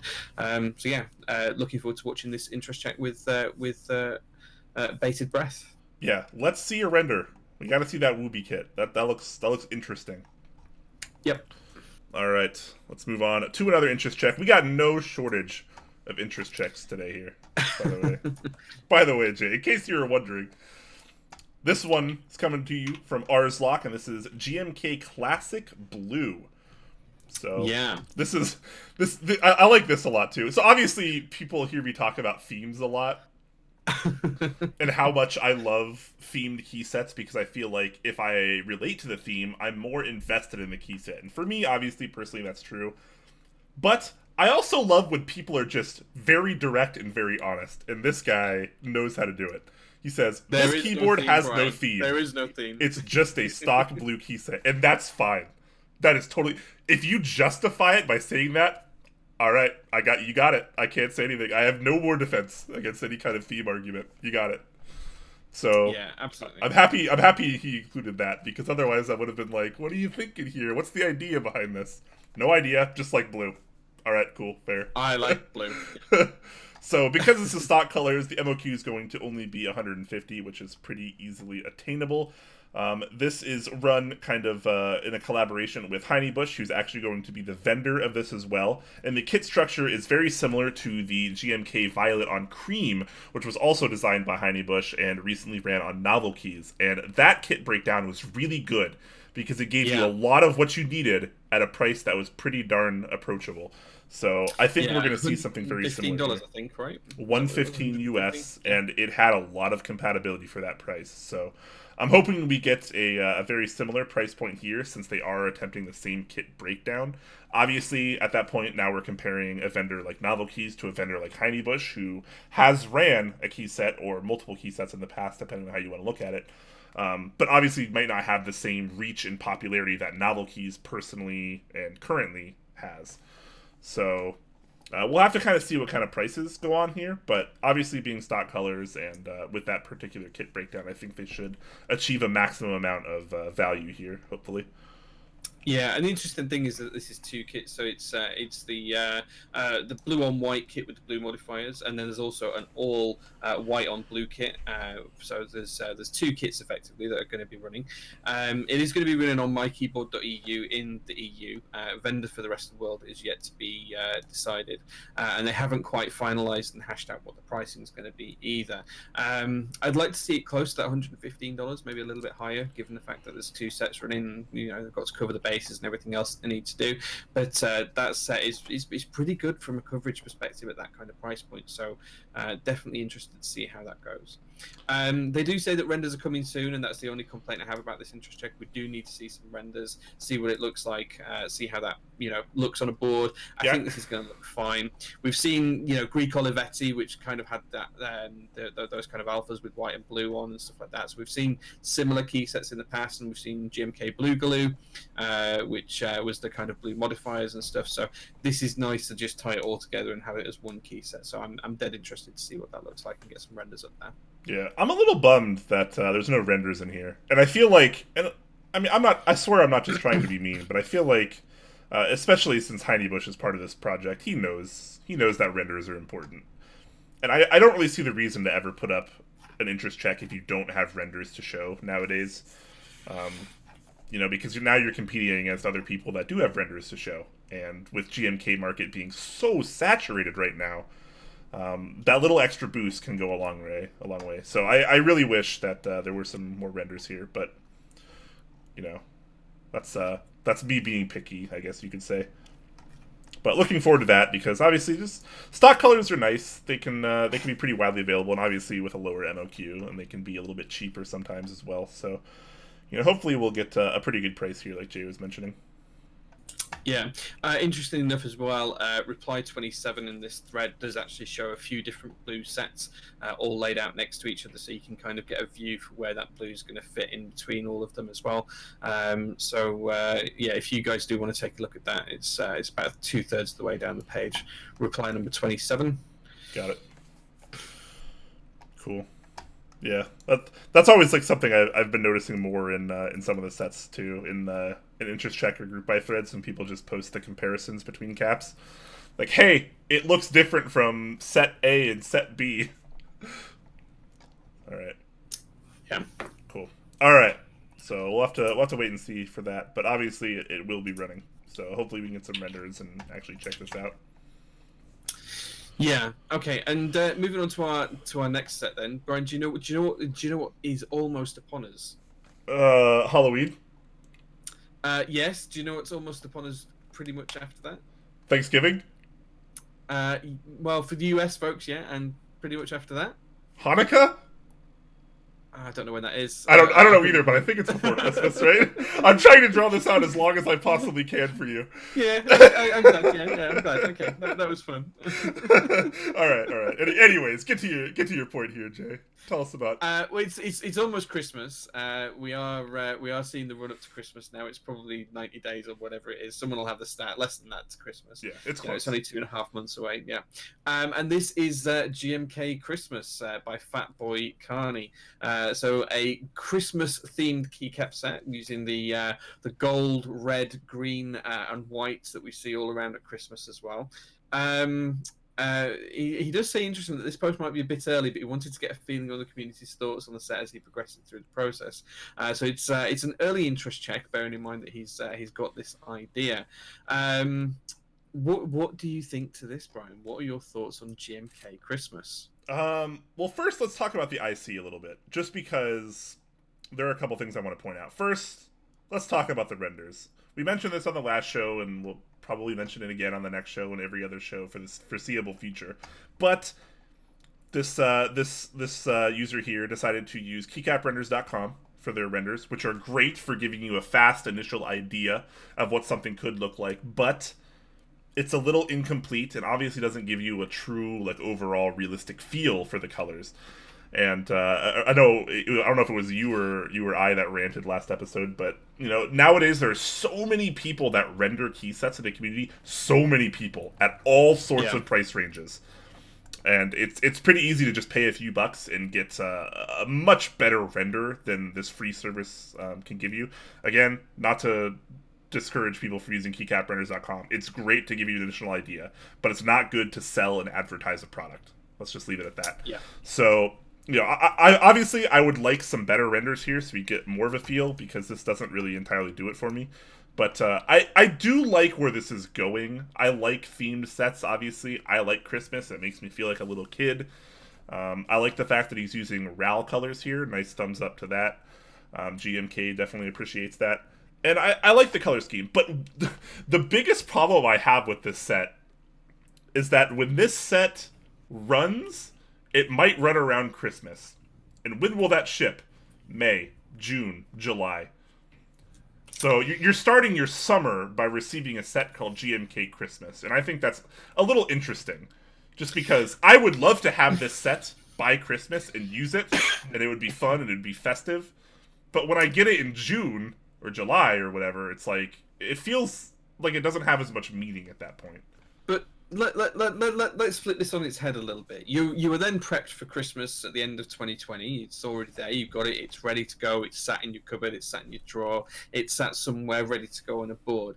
Have you ever got past a seasonal event and then bought something related to it? So got past Christmas and then bought some tinsel or bauble or wrapping papers? Or have you got through the summer and then decided that you're going to buy a pair of swimming shorts, or through the winter and then you bought a nice thick winter coat when it's on sale cheaper? You know, I kind of feel like preparing early for stuff isn't necessarily a bad thing. But only because it saved me money, because I like value. Okay. This, presumably, is not going to be a cheaper GMK set than other GMK sets on the market. So, obviously, this...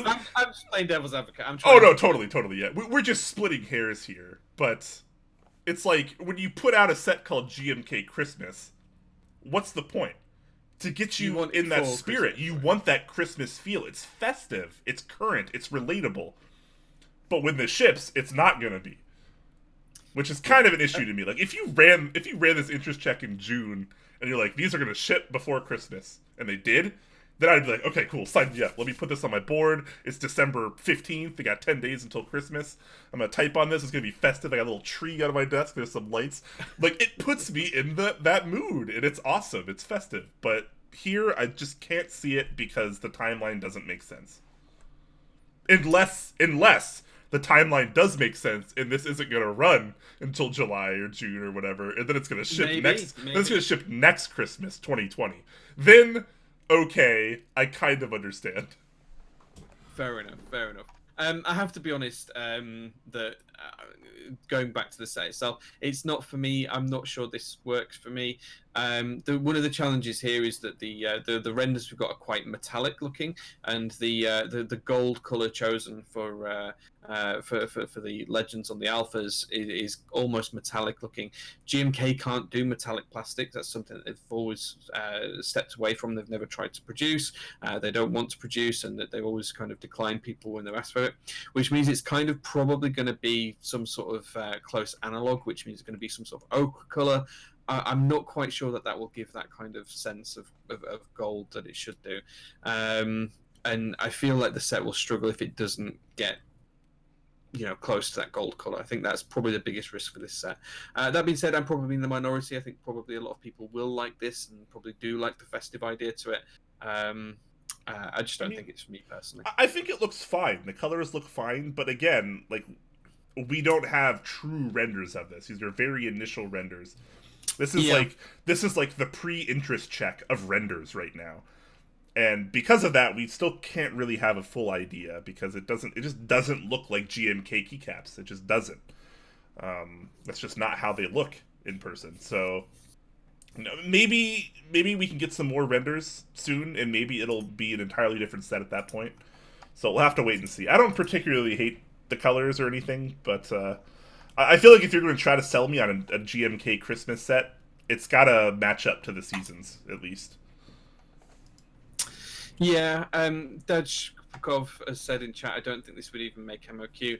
I think we live in a world where hand debate makes MOQ. I think we live in a world where anything can make MOQ. I wouldn't suggest that any set wouldn't make MOQ these days. But I don't think this would be 1,000 set selling kind of kit. I don't think it would sell that kind of numbers. Yeah. Although let's be fair here. Honda Bait made MOQ because it was stock colors. It did not sell 250 sets. This Correct. Would have to sell 250 plus sets. But I mean, your point still stands. But just pointing out that just little difference. But anyways, I wouldn't be surprised if it made it. The bottom line is this is kind of a rough interest check. I think the set could have potential at maybe another time and another interest check, but it's hard to sell this right now, I feel like. But maybe that's just my opinion. Perhaps. Yeah. Also, shout out to Talisman Solutions, who did gift a tier 1 sub earlier to Hisui Hyena, and Pilot XJ did gift a tier 1 sub to Sprinter 1920. So thank you very much for that, guys. I try to make sure we see everything, but sometimes I have to scroll back and chat. Sorry, guys. But we definitely appreciate it. Yeah, it's difficult to see it sometimes, guys. So do apologise. All right.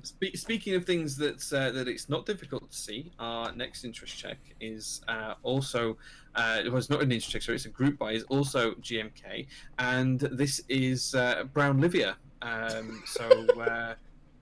Please no, Jay. Please no.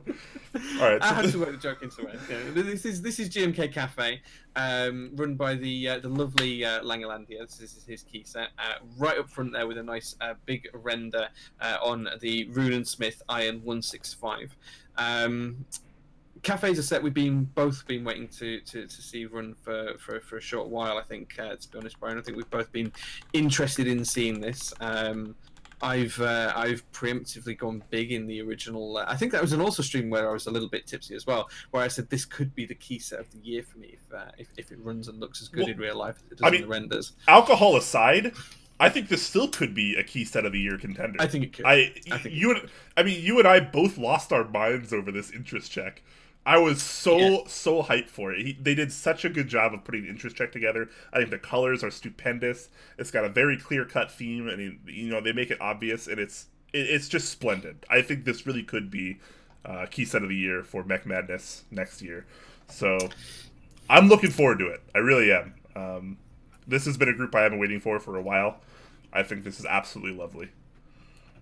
Yeah, I really like it. I think the whole creamy alphas with the dark, chocolate coffee mods, and the accent keys there, just denoting the froth on top of your coffee, a nice cappuccino kind of feel, is just really, really nice. I like the fact that the base kit's kind of a solid base kit. It does have forced novelties in there, which some people do and dislike. That's up to people to pick and choose themselves. It also has multiple different options for a couple of things, such as you've got some accent keys for the arrows and for the enter. There's no ISO and there's no numpad in base, but there is a sugar set, which includes numpad and full UK ISO, and US ISO is included in that as well, so it does cover US ISO. One other thing I want to shout out about the base kit though as well is it does include 2 tab keys, and the reason it includes 2 tab keys is because you might want to pick up a set of the black dark alphas. So this is if you like your coffee black, you might like the dark alpha set, which contains all of the alpha keys you need for an ANSI layout, some basic keys for ISO layout. So there's no full UK ISO, there's no US ISO here. It's just basic ISO coverage if you do want to go in the black alphas route. And then finally, there's also the extra shorts and special blends sets as well. So extra shorts gives you all of the different space bars you'll need, including the accent ones, and then special blends gives you all of the different 40s keys that aren't included in any of the other sets, including split space bars as well. All right, since you didn't elaborate on it, let's talk about it right now. Why does the base kit come with a second tab, Jay? So I did. I said the base kit comes. So if you want to buy the black kit in addition to the cream kit, you'd be able to cover 2 full keyboards. So you'd be able to put it on 2 full keyboards. You just need to buy 1 base kit, and you need to buy the black kit, and you've got the coverage. Yep, exactly. So the idea is obviously you're not going to be able to use exactly the same keys, but you're going to be able to support 2 boards of different layouts, and you're still going to be able to use the set twice by only purchasing the base kit and the black kit here for the darker alphas. So that's kind of cool. I like seeing this more often now because you can you can effectively get 2 GMK sets out of like 1.5 GMK sets. And yay, it'll cost less than 2 full-fledged GMK sets because value. So I like seeing that, and it kind of gives you 2 takes on it, obviously, because the black alphas are different than the normal alphas. So you actually kind of get 2 almost entirely different sets for the price of 1.5 GMK sets. So I like seeing that quite a bit. Yeah, agree. Just while we're talking about things that I like to see as well, I do really like to see these Rama caps. So there is a couple of novelty Rama caps as well.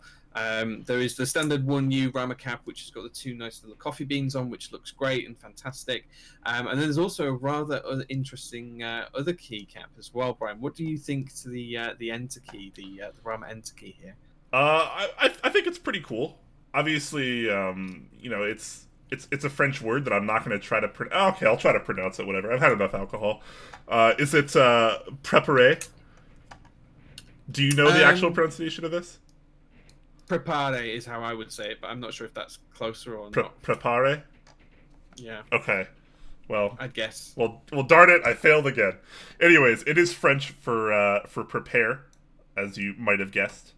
And it's not the first time we've seen a Rama enter key. We have seen it before on GMK Olivia, at the very least. Yeah, that's right. So I like seeing it again here. It's fun. It's playful. I do think that the 1U Rama key here with the coffee beans is really, really successful.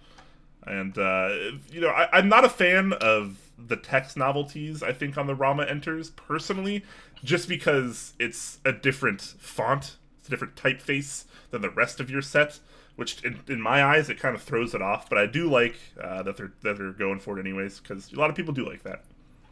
Yeah, absolutely. Yeah, I think I prefer the 1U Keycap as well, but I do like them both. I think they're both really interesting.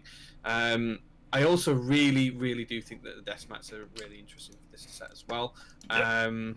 That whole kind of coffee ring kind of stain home run on this desk mat. So good. So good. You can put your keyboard anywhere. You don't miss anything, and it's a very relatable thing because so many of us have had coffee, and you put it on your coaster or your desk or whatever you put it on, and it just makes that coffee ring, and then you pick it up and you're like, oh shit, like this is so relatable, and it's fantastic. It really is. Yeah. It looks really good. The other thing I wanted to call out about this group by thread as well is that they've also got color matching done as well. So if you expand that, Brian, you can also see that there's a lot of color matching has already been done. They've got sample caps from GMK already. That's already in the way, underway. It's in the works and stuff. They're waiting for a second round, from what I understand, of these caps to make sure it's pretty much spot on. They're going to make sure that they've got the colours exactly as they want them before they run. But it's really good to see that this has started and this process is well underway and it's in progress before the group buy starts as well. So really, really good to see that. Yeah, definitely. Also, I like that they added a this section above the color matching where he says, "It's not black, I promise." Like I promise, yeah. Yeah, and yeah, so he kind of has it shown off here because I guess enough people thought that the mods were black that he felt justified to actually post something like this, which I thought was kind of interesting. So he has kind of the color match between GMK Cafe colors versus the popular black and white from GMK stock colors, which is CR black and WS1 white. So definitely you can see a pretty big difference there, even to my colorblind eyes. So that's pretty funny. Actually, fun fact, and I'm going to make fun of him just because I was talking to him before the stream about it. He had this listed in reverse. So he said the cafe colors are on the bottom, in which it was. Oh, really? They were most definitely on the top, as you can see in the picture. So I'm just gonna give him crap for that, just because I know he's in chat. But he has since fixed that, so that looks pretty cool. The sleeve art also looks pretty good. Kind of follows that same theme. It really kind of gives you like the office feel, like where you're up in the morning with coffee and you're staining everything, but you don't care because it's 7 a.m. and you're like, don't bother me. Yeah. No, I think this is overall it's a home run for everything as well. One of the other things I did want to shout as well is there is a nice graph at the top which just shows the sales as well today, and with an MOQ of 250, the graph actually shows that 181 base kits, 42 ISO kits, so almost 50% of the ISO. You don't even have the updated version, Jay. Refresh your page, my friend. Oh, do I need to refresh the page? I think so. Yeah. Let me get back to it. Okay, refresh the page. Okay, so we're 18 sets away from MOQ on the base. 232 now sold. I gotta refresh the page. I was more ahead than you, and I still wasn't. Refresh the page. I still wasn't far enough ahead. That's hilarious. Look at this. These regular updates, how good is this? These updates are getting done. So... I'm not used to such attention to detail here. So we're at 232 base kits so far out of 215. It's only been, 2 days? Yeah, so since the first, so for me it's now the fourth here in the UK, so it's the third where you are. So yeah, so 232 base is easy going to hit MOQ. The fact that the ISO and numpad is already at 50% in a couple of days, that is really That's promising. impressive. Yeah, space bars have already hit MOQ 118, only 100 needed. The Rama enter is pretty much there. The Rama bean has nearly doubled MOQ, which is absolutely fantastic. You know, and everything That's else is pretty wild. much on track. The black, the dark alphas, and the Desmat, they're both in the 60% range. You know, it's all doing really well. This is absolutely going to be, you know, one of the biggest selling key sets of the year. If not the biggest, I wouldn't be surprised. And part of that, I think, is people are expecting this to be, as we said, you know, I think I said it way back when we did the original intro check, this is going to be the Olivia of this year, and people don't want to happen with this key set what happened with Olivia, where they can't get hold of it for love no money. They have to put $300-400 up to try and get hold of a second-hand set. People are now starting to realize that, I think, and this is just going to do really well. Yeah, this could definitely sell 1,000 base kits. Definitely. If this doesn't sell 1,000 base kits, I will be very surprised. Yeah, I'm really surprised how many people bought the Spacebars kit. 118 people bought the Spacebar kit with 232 base kits sold. That's over half the people that bought the base kit bought the Spacebars kit. That's actually really insane when you think about it. People really want that accent Spacebar, I guess, or the split Spacebar potential. Very interesting. Yeah, this is a home run set. I also love that he has the price breakdown kit of every kit with every vendor. Really happy to see that. I've seen this a couple times in interest checks now, and the fact that both the sales numbers and the kit and price breakdown here across the vendors is in the group by thread, that makes me so happy. Those two things make group buy threads so much better. It's absolutely incredible. So if you're putting out interest checks, consider doing both of these things, because this is a really cool thing. Yeah. So the last question I have for you on this, Brian, are you going to buy this set? Yeah, this is a must buy for me. Yeah, absolutely. Yeah, I can't not buy it. I can't. Yeah, I completely agree. As soon as I get back from my vacation, that buy button's getting pressed. This set is going in my basket, and to be honest, it's probably going to be nearly every kit. Oh wow! One thing I thought was kind of interesting here that we don't see very often, I'm going to point it out just because I'm on it now, is the proxies. So obviously we have Canon Keys in the US, MyKeyboard.eu in the EU, Ilum KB with Asia, and Daily Clack with Australia. But we have a Canadian proxy for this, which we don't see very often. Most of the time, Canadians actually get kind of shafted on GMK sets, and they have to buy from US proxies, and the shipping is still higher. But this is kind of interesting. We don't see this very often. So now we have a Canadian proxy here, which is Desk Hero, which is a fairly new keyboard vendor in Canada, but he does have some lineage with audiophile tech. So he's kind of coming in from outside of the keyboard community as an already established vendor in the hi-fi community, and he's coming over here and starting to work with some keyboard stuff as well. So that's kind of interesting to point out.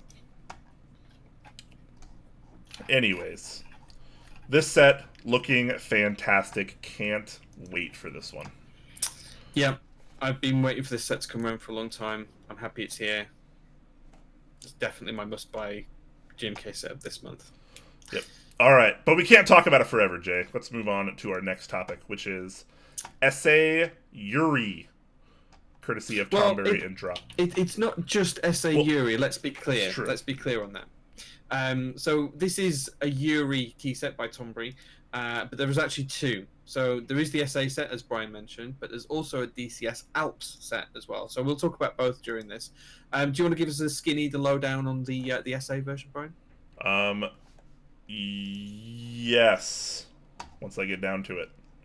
So in true SA fashion, there are a lot of kits, and I have to keep scrolling until I get to all of them, unfortunately. So obviously there's an Alphas kit. There's going to be a couple different colorways you can choose from, though. So there's kind of a darker version as well as a lighter version, which is pretty awesome. And there's going to be what can I think of the term? Mono Legend kits. Sorry, Cyrillic Mono Legend kits for them as well, which is always cool. Love seeing that. That was actually one of my favorite things. That's what really sold me on GMK Yuri originally. So I went to a meetup and I saw a guy had it on like a Mech 27 TKL. And he had the Mono Legends Cyrillic version, and I just fell in love because I didn't really care about it when it was just the Latin Legends, but something about the Cyrillic Legends really kind of paint the picture for this one for me. Yeah, one of the interesting things on these light versus dark kits as well is you've got the two. You've got the light version of the Latin Legends and the dark version of the Latin Legends. The light Cyrillic is mono, but the dark Cyrillic is actually dual legend. So it's both Cyrillic and Latin. So that's quite interesting. That is definitely quite interesting. So, how do you feel about this one, Jay? Is this your kind of set? So Yuri is one of the GMK sets that I don't have in my collection, and it's one that I'm really, really missing having. I really like the colours. I'm not sure for me if it works in SA. I'm not sure if the colours work for me. Sometimes you get sets that work in one profile and not another. For example, a really good example that's a flip of this is Chocolatier. I think it works absolutely really well in SA format, but it doesn't quite look as good and have that same panache in GMK. And I think it's reversed here. So I think it looks much better in GMK than it does in SA for me personally. That being said, what I do really like is the DSA version, the Alps. DCS version, sorry, not DSA, DCS version of Alps. One of the things that we don't have enough of in the community is DCS keycap sets, in my view. It seems to have fallen out of favour in recent times. It doesn't seem to be something that's promoted as often, and people very rarely tend to run it these days. But I think it's underrated and underused, and it's something that we should look to accommodate more in the community. Yeah, I totally agree. A lot of people hate on DCS just because of it being a thinner keycap profile than something like Cherry GMK, for example. Excuse me. But I do think it is underappreciated. And it was one of the big profiles when I was coming to the community. A lot of people were really hyped about it, and it kind of has fallen off in favor of GMK when GMK started doing a lot more group buys back in 2014.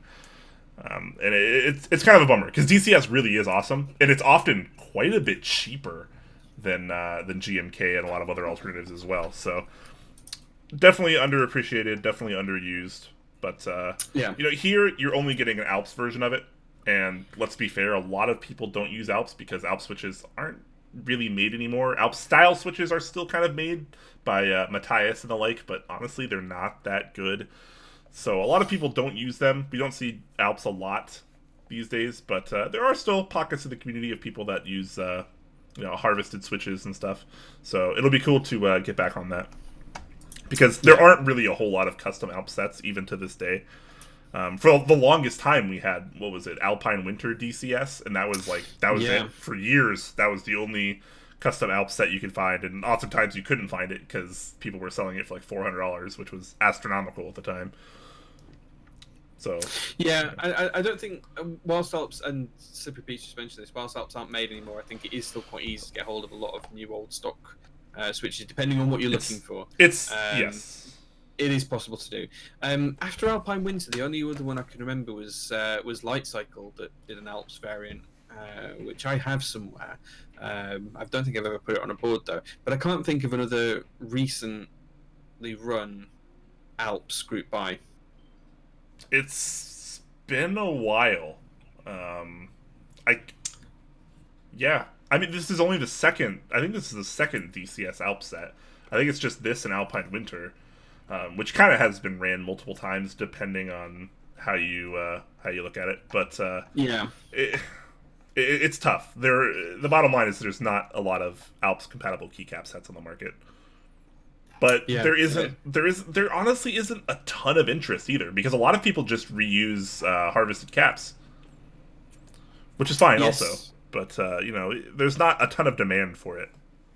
No, when I built my Borsdorf recently, which is just here somewhere, just there, I used the AEK keycaps that came from the board, Brown Alps and stuff like that. But I do think there's possibly going to be a bit of a resurgence in the next 12 months or so on vintage stuff and Alps boards and things like that.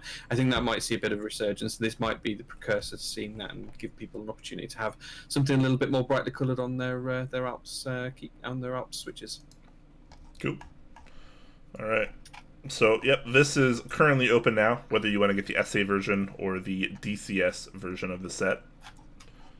You can find that over on Drop. All right, let's move back over to the GMK territory, Jay, with a GMK. group buy from Amir in the form of GMK Firefly, which is a set we covered in Interest Check not too long ago. So this actually went pretty quick between Interest Check and group buy phase. And this is a pretty interesting set. So this is not based on Firefly from the TV show. This is not the series. This is not the TV show Firefly. So keep that in mind. A lot of people were confused, I think, originally with this one. But yeah, so yeah, I mean this set has been teased by Amir for a little bit. Lots of renders in this Interest Check as well. Again, this looks to me like Mac Surfy's work, so well done Mac for doing these renders. They do look astoundingly good. Some of those scenes are very, very impressive. In terms of the set itself, the base kit is kind of minimal. There's basic coverage for 60%, HHKB, Sangam bottom row, TKL 65%, ISO basic coverage, and that's pretty much it. That's all you get in the base kit. That being said, there are plenty of other kits in this group buy if you are so inclined. Starting off with a numpad kit, which gives you all the basic coverage of a numpad. There's also kind of additional modifiers kit as well, called the D accent kit, which is an interesting name. But this allows you to remove some of the accents within the base set, which we'll talk about later on as well, which is kind of interesting. There's also then the 40s kit, which gives you 40 support plus the extra B for Alice. Very much a cut down kit for that. Icon mods kit as well, standard just icon mods if you want that. And then the final kit is a full Norda UK kit. So if you do have more of a specific European layout that you want to choose and keycaps that you need, you are able to get those from there. Just jumping back though, what I did really want to talk about here is the D accent kit and the base kit. So I'm not sure if you can see this with your color blindness, Brian, but in the actual base kit, if you look at the caps lock key and the tab key on the left hand side of the board, the legends are actually a slightly different color. Those are they effectively they're effectively an accent key. The same is also replicated on the right-hand side of the board on the Alt and Code keys on the bottom row, and those are also got kind of almost a lavender color compared to the pale blue that's used for the rest of the modifiers. So you get accents by default on those keys, but it's a very subtle effect. So what Amir's done is he's actually created the D-accent kit, which removes those and puts the blue legends back to match the rest of the keycaps. I'm not quite sure why he chose the caps lock, tab, alt, and code keys as the ones that he wanted to have as accent keys. It's an interesting choice. But yeah, that's what the accent kit does in effect. That's why the modifiers are in there. It is also an accent kit in the secondary sense that it just gives you some alpha legend coloured modifier keys, so ISO enter, ANSI enter, the numpad enter, and an escape key as well. So it does give you some accents, but it's interesting that it does a D accent as well. Man, is it just because I'm colorblind, or are those colors really close? They're not as close as they probably perceive to you, but Okay. it's still a really subtle effect. Like, you have to look for it to see it. It's not something that everyone's just going to know. It's just glancing at it. You have to be really looking at the two keycaps. If I look at the shift and the caps lock next to each other, it's really obvious that they're different. But if you're just glancing across the set, you're not going to notice it. Yeah, I mean, I can kind of see it now if my face is really close to the screen. But man, I'm not gonna lie, I did not pick up on that the last like 5 times I've looked at this set. That's really interesting. I wonder what the idea there is. I think he just wanted to have certain keys that he brought an accent to and had slightly different colors to. I think it's just as simple as that. It's just his vision, part of his vision, part of his design, and yeah. I mean, it's hard. Yeah, that's true. It's hard to argue for a designer's vision because obviously they're just going to be right. But I mean, from an outside perspective, that seems really odd to me. And I'm not a big fan of that because it kind of hurts the consistency of an otherwise pretty likable set. I do like the set overall. But yeah, that would bother me because I imagine in person I might be able to pick them apart pretty easily. But yeah, I don't know. I don't like the idea of having a D-accent kit. But I've never been a fan of that kind of thing. Right? It was the same with Solarized Dark and what is it, like Penumbra, like they have like the kind of like the rainbow mod effect where they have a bunch of different modifier colors basically, and you have to buy another kit to get the set less colors. I've never really been a personal fan of that, but maybe I'm just boring. No, I think that's fine. I think the set is probably not one for me. I'm not really a fan of that Alpha Legend color, but I do like the modifier keys and stuff like that. It's probably not one I'm going to pick up, but I do think this will do really well, and I think it's it's nice to see someone coming up with a different vision, even if that vision's not for everyone. Yeah, absolutely. It's still a nice set. I still like it. The renders are amazing. The renders are obscene. Max Surfy is just quite possibly one of the best render artists in the game right now. The scenes that he builds, not just necessarily the keyboard renders, but the scenes that he builds and renders all around the other parts are just absolutely obscene. So yeah. Yeah, absolutely. Also, I do like seeing that they once again they have the pricing breakdown here across kits and vendors, and he also has a comparison to other key sets that people might think are similar in colors to this. So those are two things I love seeing as well, just like we talked about in Cafe. And also he has the RAL color breakdown here as well. So he is using RAL colors. Nice. We're seeing more and more designers switch over to that when they can. So that's nice to see as well. So is it really bad that I keep refreshing the GMK Cafe page to see if it's hit MOQ yet? But he's just like, he's updating it every minute. That'd be funny. Anyways, you can find this currently in Group Buy right now, and the vendors obviously differ depending on where you are. So the EU, of course, mykeyboard.eu, the big gun there. NA, it's going to be Kono.store. In Asia, it's going to be Ilum KB. Oceania is going to be Daily Clack. In Canada, once again, we're seeing Desk Hero again, this new Canadian vendor. So that's two sets already from them. So that's pretty cool. So this will do well. I have no doubt this will sell pretty well. So yeah, I think this will do just fine. Yeah. Yep.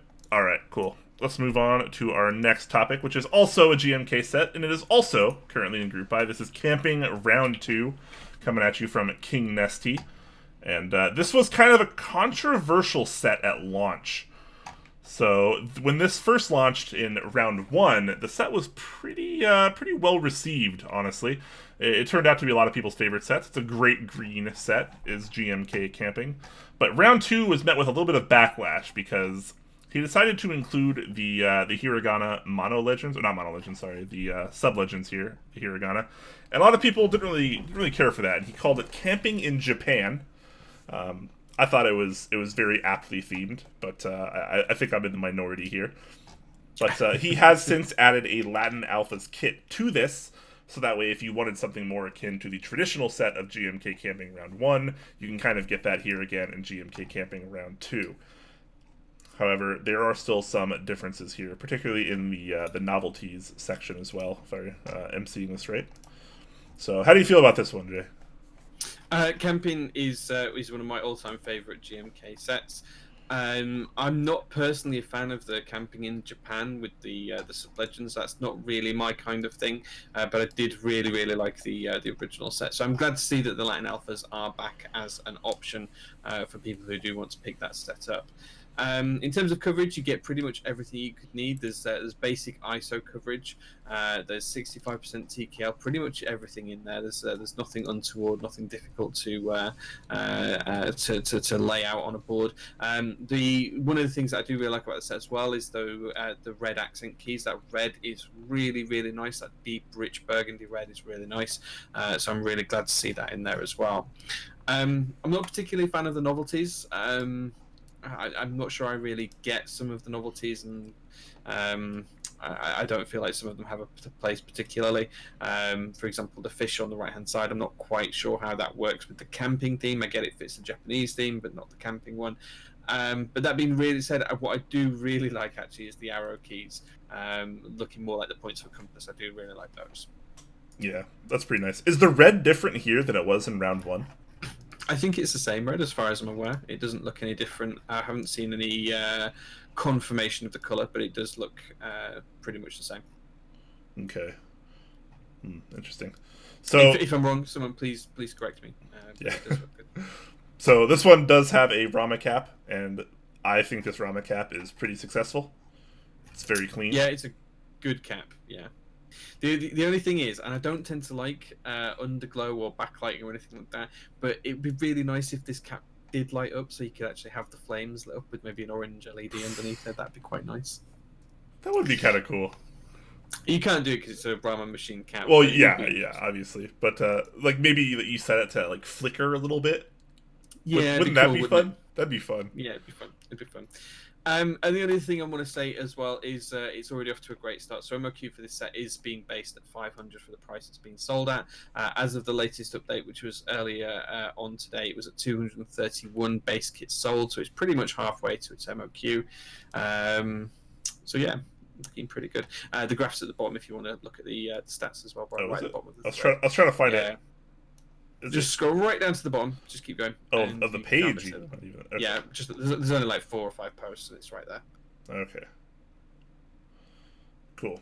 Very, very nice. Again, really good to see those kind of updates in the group buy thread as well, not just on the vendors pages, but actually in the group buy thread. Yeah. It'd be nice to actually. It's a comment here, right? So it's actually replying to the post. It needs to be in the main post.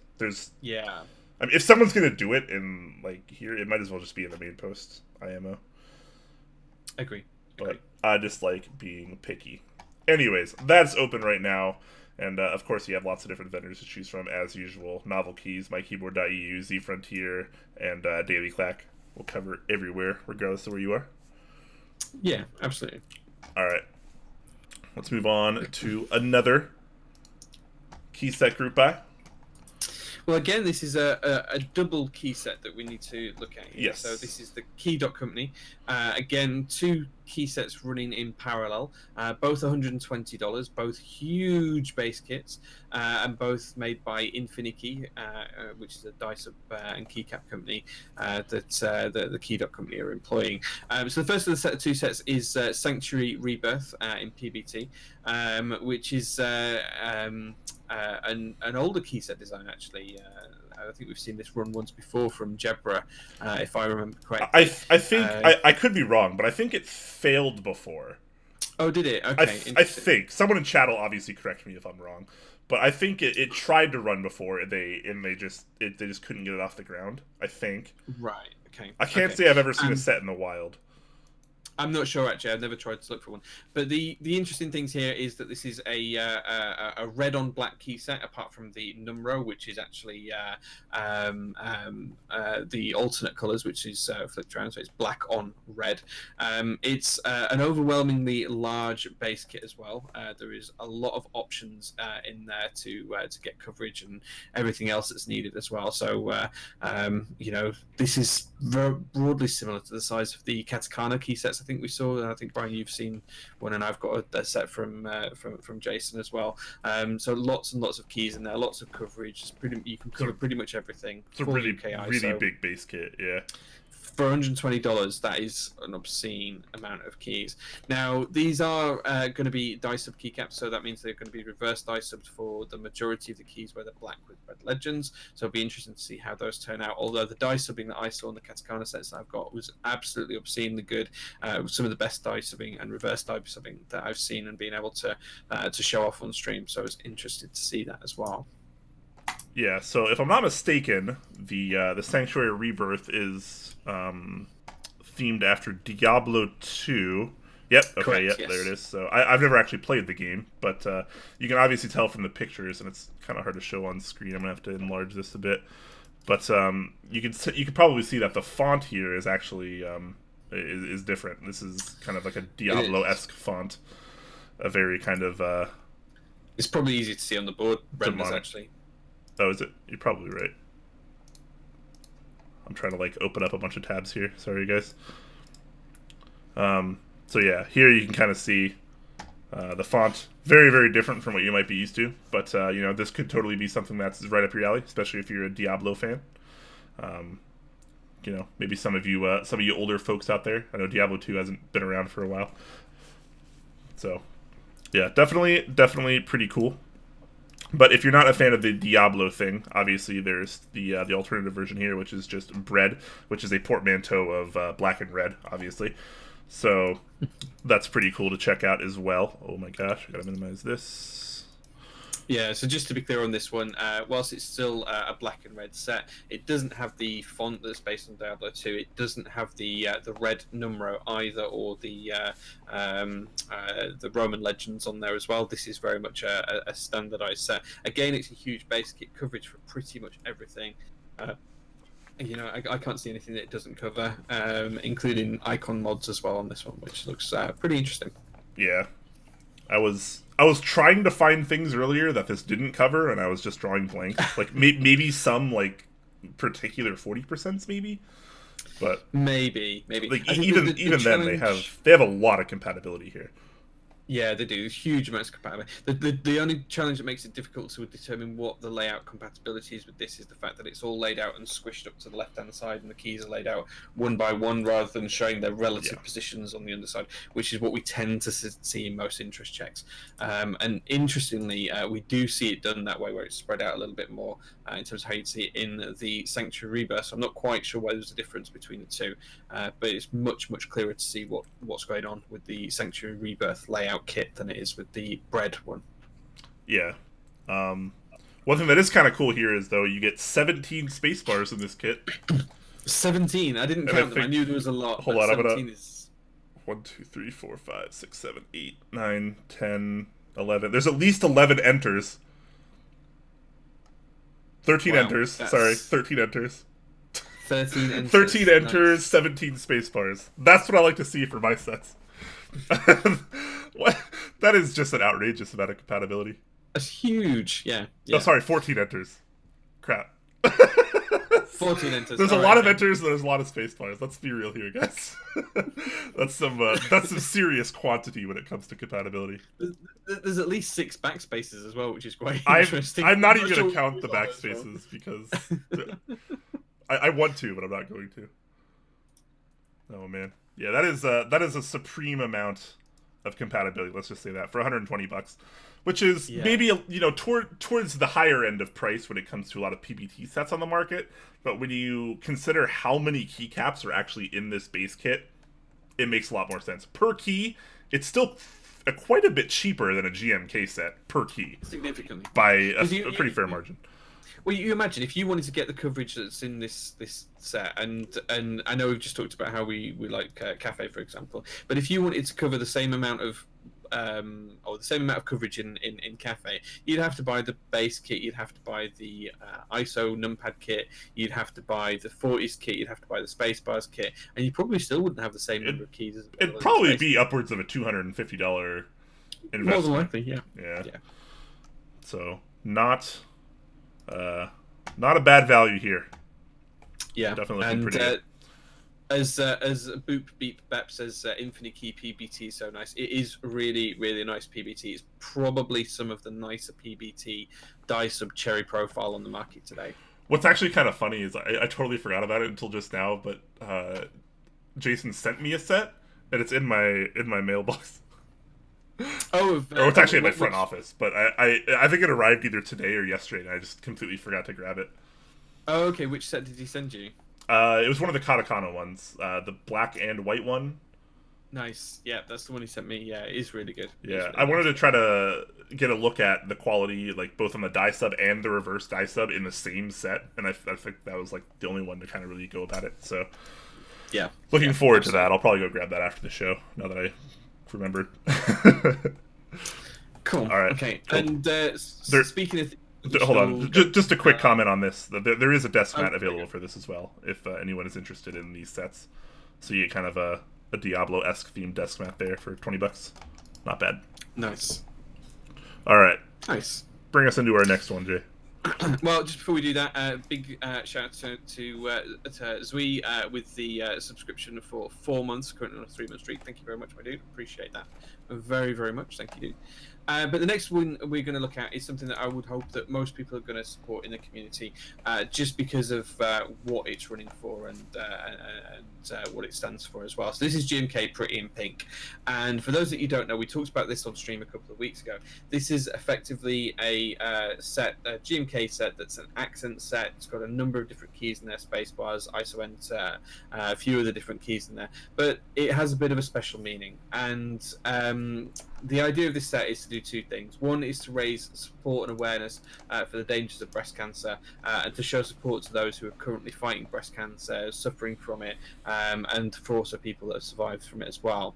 But the second thing, which is probably the more important one, is that all profits from the sale of this set will be donated to Breast Cancer Research Foundation. So any of these sets that are sold, any of the vendors that are selling it, and this is on multiple vendors as well. So Brian will talk us through the vendors in a minute, because he's got a list of all the different vendors he's running with. But this is, really, really important. It's for breast cancer awareness. For those of you who don't know, I lost my mum earlier on this year. She succumbed to cancer, which was secondary breast cancer, and she suffered from that for nearly 10 years. So this is something that's close to my heart, and I'm definitely going to be making sure that I buy at least a couple of these sets, and donating some money to the charity as well, because it's just something that it's so prevalent in the world today. Cancer affects all of us in some way, shape or form in our lives, and even if we can do something small as a community to give back and to raise awareness and to show support, even if we don't make a ton of money, showing support is just as important as making money for this kind of stuff. So I do hope that people are willing to support this, and this is it's amazing to see this in the community right now.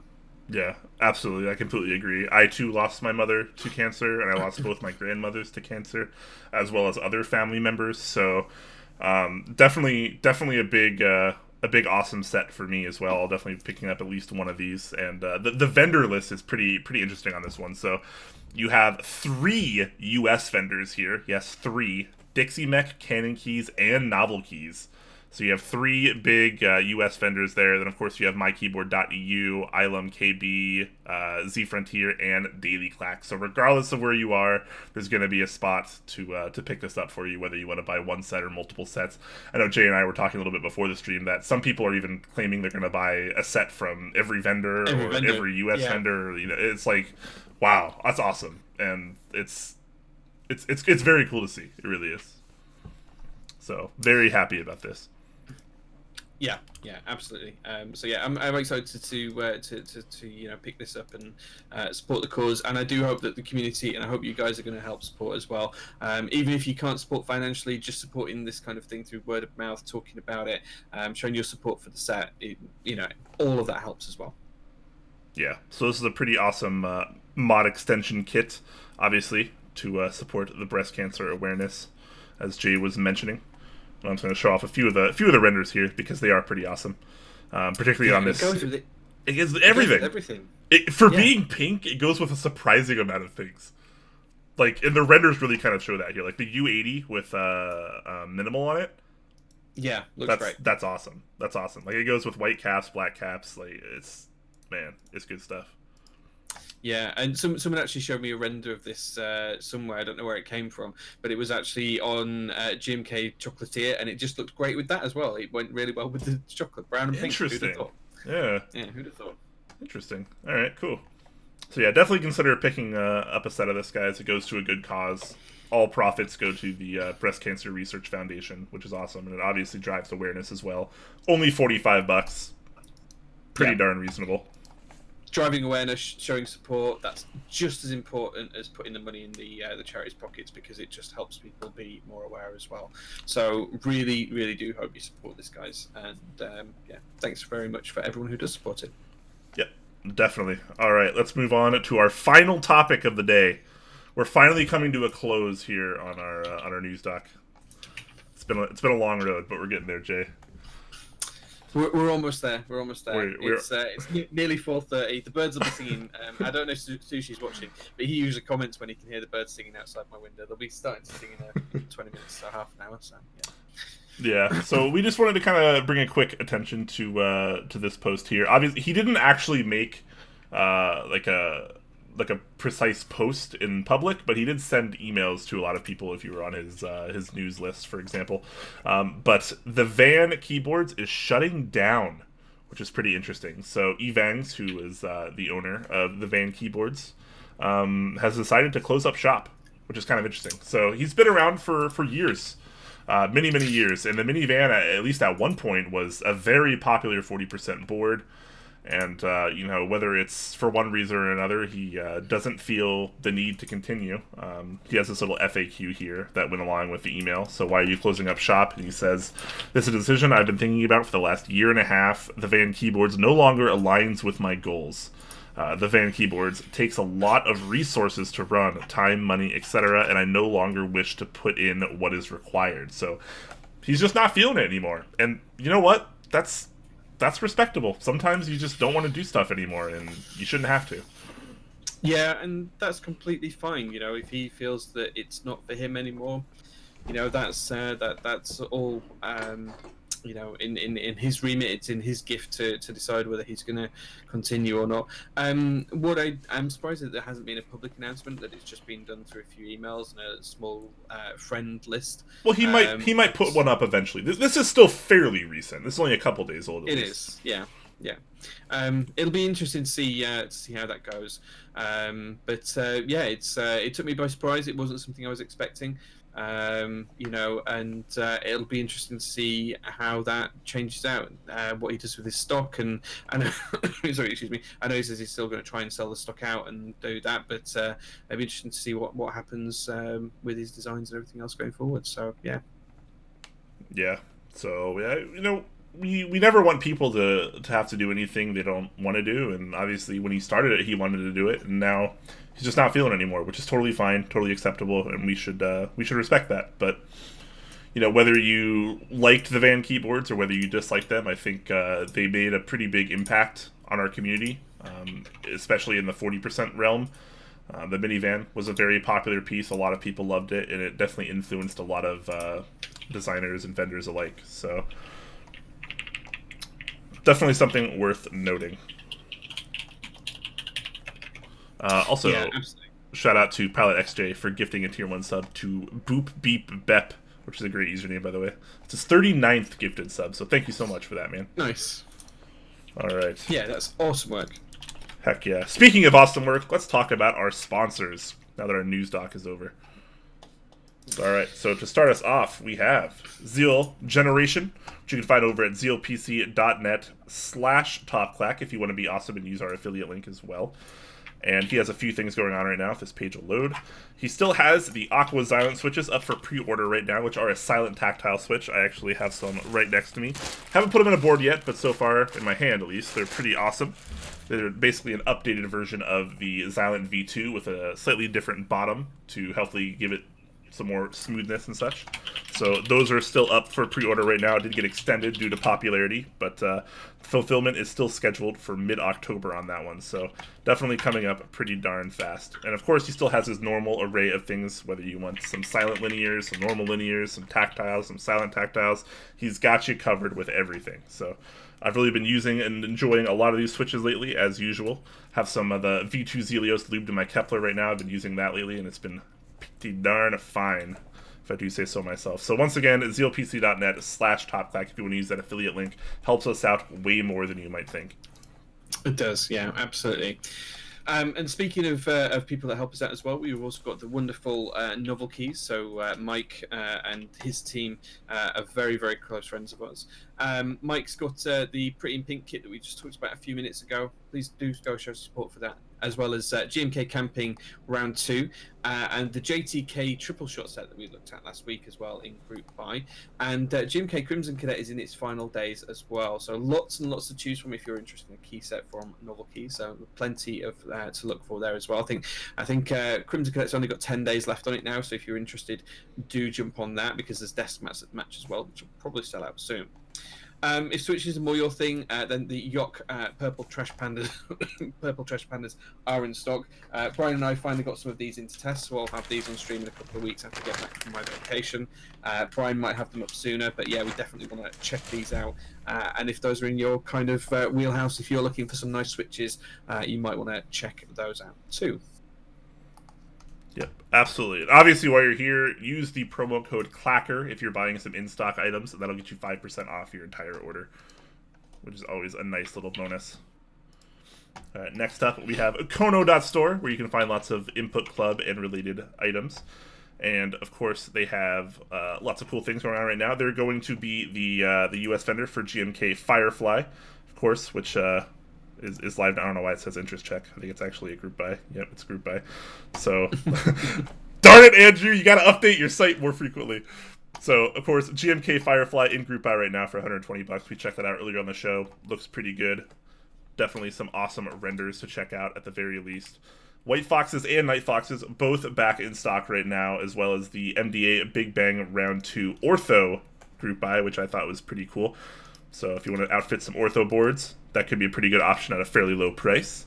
Of course, they have something else new that I thought was pretty cute, is the interest check for the White Fox Artisan Cap, which is in collaboration with Tiny Makes Things. And if you don't know Tiny, you should, because Tiny is amazing. She's a streamer, she sculpts keycaps and does a variety of other things as well. You can check her out on Twitch. It's pretty awesome. She does a really cool job, and these are going to be, I'm pretty sure these are all going to be hand-finished by Tiny as well, so that is freaking awesome. Super cute. Super cute. So looking forward to that. Yeah, and jumping over to our next sponsor, it is KBDfans. So this is Wei from China. So there's a lot of different things going on Wei's site at the minute.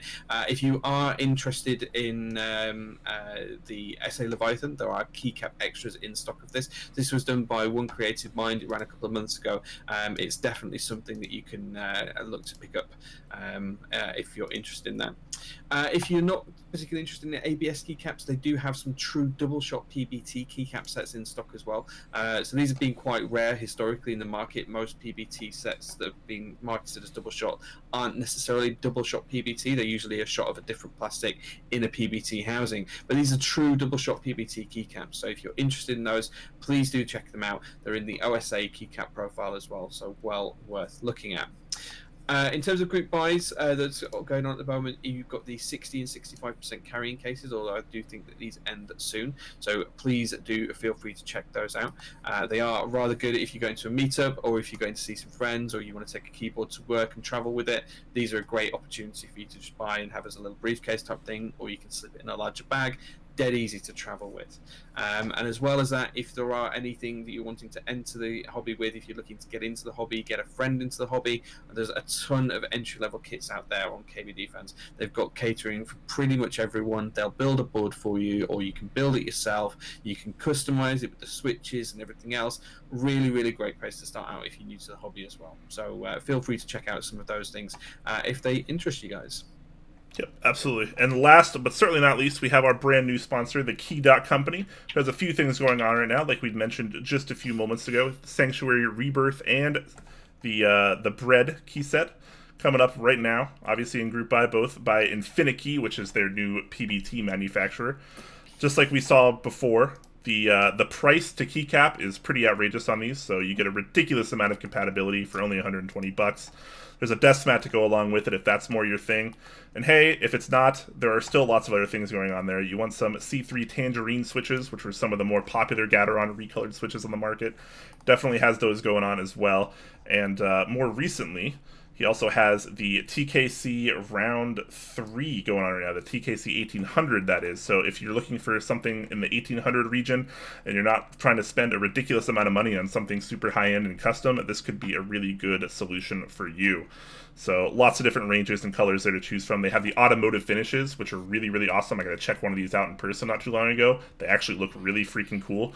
So that could be an option for you as well if you're trying to not break the bank while picking up something pretty awesome. Yeah, absolutely. And 10 Strong was asking to see my shirt in chat, so I just showed it off a second ago. I'm pretty sure this is available on the site as well if you're interested in it. I think he's asking for a link. I will share that just now. So there you go. Yeah, the shirt's pretty awesome too. It's actually like it's really comfortable. It's really nice. Yeah, really comfortable. I said, after I got mine, I wore it for like 2 days straight. Yeah, which is why I'm not wearing it right now. Yeah, no, it's really comfortable. It's a good t-shirt. So yeah. Yep, absolutely. All right, so now we're going to round out the show like we always do with a Q&A. So if you guys have questions, now is the time to get those in. If you use the @TopClack tag, we can see them a lot easier. It'll help us out quite a bit. So get those questions in now while I refill my whiskey. Refill. He's gonna get a refill. just a little refill.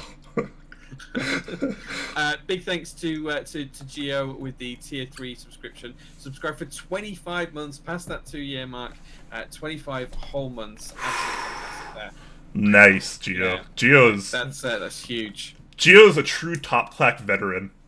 He is. He's one of the OG subscribers. He's been up there since day dot. I mean, he looks his age as well, to be fair. So you've got to expect him to be around for quite a while when he looks like that. But wow. We love you, Gio. Thank you very much for that. He knows I'm winding him up. He knows. All right. So looks like we got a pretty serious question coming in from Starstone, who's asking, with people having GMK fatigue and signature plastics having long lead times, we have seen a lot of designers look to Cat for their sets. So I gotta stop the scrolling for a second. Do you believe that this uptick in interest for Cat could spell issues for Keycap? I remember it took Kono 8 months to ship Cat Alpha and their misstep of Starry Night. Milkshake just ended, but Beep had been prototyping for a while, and Cam Wraith is still a work in progress. That's a really good point. So basically the bottom line here is Keycap going to be able to actually keep up and execute the amount of sets that people are trying to design around both Cat and Cam profile, both of which are through Keycap? So that's a very interesting topic. I don't think we have an answer because things are just beginning, right? So obviously we had the Cat Alpha set run, and that did take a while to actually ship out. Like you mentioned, Star. So it's hard to say. I would like to believe for the better that Keycap can try to pick up things. Obviously, they're a pretty new manufacturer too. So if they can just kind of pick things up and they can get the workload settled, I think they can do really well. But this is going to be a really decisive time for them, because if they just keep messing up, then it's probably not going to turn out too great for them. But if they just nail the next couple group buys out of the park, then I think Cat is going to be a pretty big dominant force in the community going forward. Yeah, I agree. I think the proof's in the pudding with this kind of stuff. We just have to see how well they perform and how that ramps up. GMK seem to be handling the demand pretty well. They've slipped by 1 month on average with regards to beginning and end, even though they've multiplied by maybe 10 the volume of key sets that they're producing each month now. It's gone from 1 key set every couple of months to nearly 10 key sets every month now. So it'll be interesting to see if they can keep up. I think we just need to sit and wait and see. I don't think there's necessarily a problem at the minute, and I would like to think the companies are now able to stand up and say, do you know what, guys, we need to hold back because we've got these challenges. MK Ultra's just done this week. Brian and I were debating whether we were going to talk about this on the show, but we did think it was really stand out of him to actually put up a public announcement and say, look guys, I'm struggling with demand.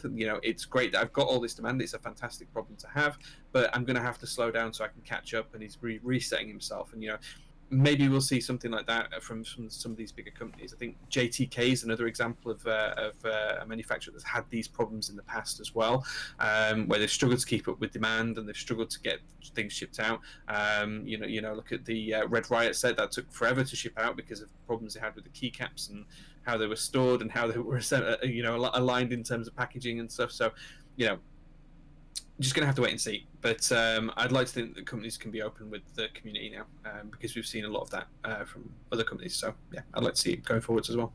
Yeah, I think the next 6, 9, 12 months are really going to be the determining factor.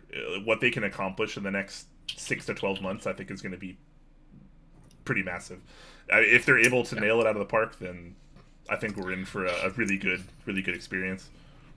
Yeah, and the quality of what Keycap is doing is getting better and better as well. So they're doing some really good dice subbing work lately. So yeah, interesting to see. Yeah, the potential's there. I think they're probably going to be a little surprised on the workload, though. I don't think they maybe were expecting so many people to gravitate towards Cat and Cam. I certainly wasn't expecting it either. So it's possible that they're going to have to maybe make some adjustments to try to crank sets out faster. But I have no idea what their factory is like. I have no idea what kind of production times that they could have at their actual like true potential. Cat Alpha is kind of a bad example because it was just like the first thing they kind of did with Cat, and it did take a long time, and you know there might have been a misstep or two, but at the end of the day, I think Cat came out pretty well. Well, what I would say is as well, the kind of other side of this is, well, whilst we're seeing a lot of designers jump to Cat right now, with HSA coming out soon, you know, the first Keycap sets are in, are in interest check for that now, and the group buys is going to be starting imminently. We see more and more players coming to the market with different keycap sets, different profiles. You know, Mike's Novel Pro keycap set isn't too far away. We keep hearing rumors of that. That's almost around the corner. You know, Infinikey that we talked about with Sanctuary, Rebirth, and BRED, they're doing really, really good work as well at the minute. So there's lots of other opportunities for people to start to develop sets as well. It doesn't have to be GMK. It doesn't have to be CAT. It doesn't have to be Signature Plastics. There's lots more opportunities for us to start to focus these different sets on, depending on what the designer wants to get out of it. So lots more opportunity should equal lots more capability to deliver to demand, should equal more openness. We just need to give it time and see that through. Yeah, totally agree. Slippery Pete asking, you have the prediction for the post-MOQ world, quote-unquote. Do you have any other large-scale predictions for the keyboard community? Wow, that's a loaded question. It is. The biggest one that I can give is I think that switches with physical contact points in them will die out over the next 5 to 10 years, and I don't think they'll disappear fully. By die out, I don't mean they'll disappear fully. I think the community will adopt more optical type switches, whether that's the optical type switches that we've got now today, or whether that's something that like the silo switches that are coming, or whether that's something that we haven't seen yet. I don't know, but at some point we are going to move to that. Because they're more reliable, there's less moving parts that we need to worry about, which increases longevity of the switch. They're also more customizable, and they're also a damn sight smoother if you like your linears. Yeah, it's true. That's I pretty much agree with that. I can't really think of anything else that would be a large scale prediction for the keyboard community. The only other one is that the community is going to get bigger, and I don't think we're going to see it slow down. Yeah, that's a pretty obvious one. Interesting question. That's a really good one, though. Talisman Solutions asking, what's worse here, the jokes or the singing? They're both as bad as each other. They're both terrible. Did we sing at all? I sang when you went to get a whiskey. I can't remember what I sang, but I sang something when you were going to get a whiskey. But I finished my rum and coke now. So, well, I mean, our singing and jokes are probably both pretty bad. So yeah, they're equally terrible. Yeah. Can we just all agree that they're equally awful? I don't think one has to be worse than the other. They could both just be bad. All right, Ted Strong with our next pretty lengthy question here. With 6 active interest checks, 2 group buys, both in development, with one having setbacks, Mizu, do you think we are giving too much promise to Ren's camp without having any physical productions to show? Additionally, if you had bought 3 sets from a single group of designers yet to deliver, would you buy another 5 sets? I like all the people involved. I just feel like this is some heavily sided treatment we are giving to regards to the workplace expected out of a newer group. Wow, that's an interesting question. So basically, the kind of summed up version is should we be giving so much prestige and pride to people that have not actually produced something but are interest checking and group buying a lot of things, but again have nothing to actually show for it yet? I don't know. That's a hard question. I think it could probably be handled on a case-by-case basis, and depending on how well you know said person. But I kind of agree with you. It'd be nice to actually have something to show for it. But at the same time, it's like, if a designer has things that are in group buy phase and what they're waiting for is manufacturing, which obviously is out of their control, what are they supposed to do? Not design more? Like, are people supposed to just stop designing when things are being manufactured? It's a weird argument, because obviously, like you mentioned, he has nothing to show for it yet, and that is a very fair and valid argument. But it's so hard to say when so much of it is out of his control too. I guess my take on this is slightly different. I mean, I agree apparently where you got towards the end, Brian. I don't disagree with you all, but I think the other lens that you can apply to this is ICs don't mean that group buys are going to happen. You know, that doesn't mean that they're going to run. It doesn't mean anything else. But at the same time, you know, the Ren's camp, as you've put it, these are all people, you know, who are tied to the community. They know the community quite well. They've been involved in other group buys themselves. But what they're doing more importantly than that is they're aligning themselves with vendors who know what will and won't work, know what sort of sets are going to work and not. And those vendors are taking the risks. I think if it was Ren who was running all of these group buys himself without having a true shop or storefront or something like that, I would probably be more concerned. The fact that he's going through the likes of UPass and Dixie and all of these other people, you know, that make the community tick the way it does, I think that lends some more credence to the argument that they're okay at the minute. If we get to a point where they've got 20 interest checks up and 15 group buys and still none have delivered, absolutely it's right to cool down. But I guess the difficulty, which we don't know, is what's the right numbers to put on that. And I wouldn't want to restrict anyone from sharing ideas, which is what an interest check is, when they've just got 2 group buys in development, you know. And Mizu's setbacks are probably irrelevant in this kind of scheme of things. You know, I mean, I've got 2 interest checks out right now. Is that too many for me to have it? You know, I don't know. How do you want to quantify it, and how do you decide what rules people abide by? You know, you've got really experienced keyboard manufacturers like Zonda, and he at times has had 2 or 3 interest checks out there and 3 or 4 group buys running. You know, I don't think there's any hard and fast rules for this, but if it's starting to make you feel uncomfortable, well, you don't have to join. It would be my answer, and I'm sorry if that feels a little bit blunt. Well, Dixie Mech says in chat, he says, Ren has no more responsibilities than Mizu. And it's true. Ren, as a designer, designs the set, basically hands it over to Dixie Mech, and then Dixie Mech works, you know, with GMK on the production there and the shipping, obviously. So he's right. I mean, Ren has already done his job. He's not the vendor here. He's not the one shipping out the sets. He's not the one handling customer service, per se. Like, he's done. That Mizu is already a completed set for him, basically.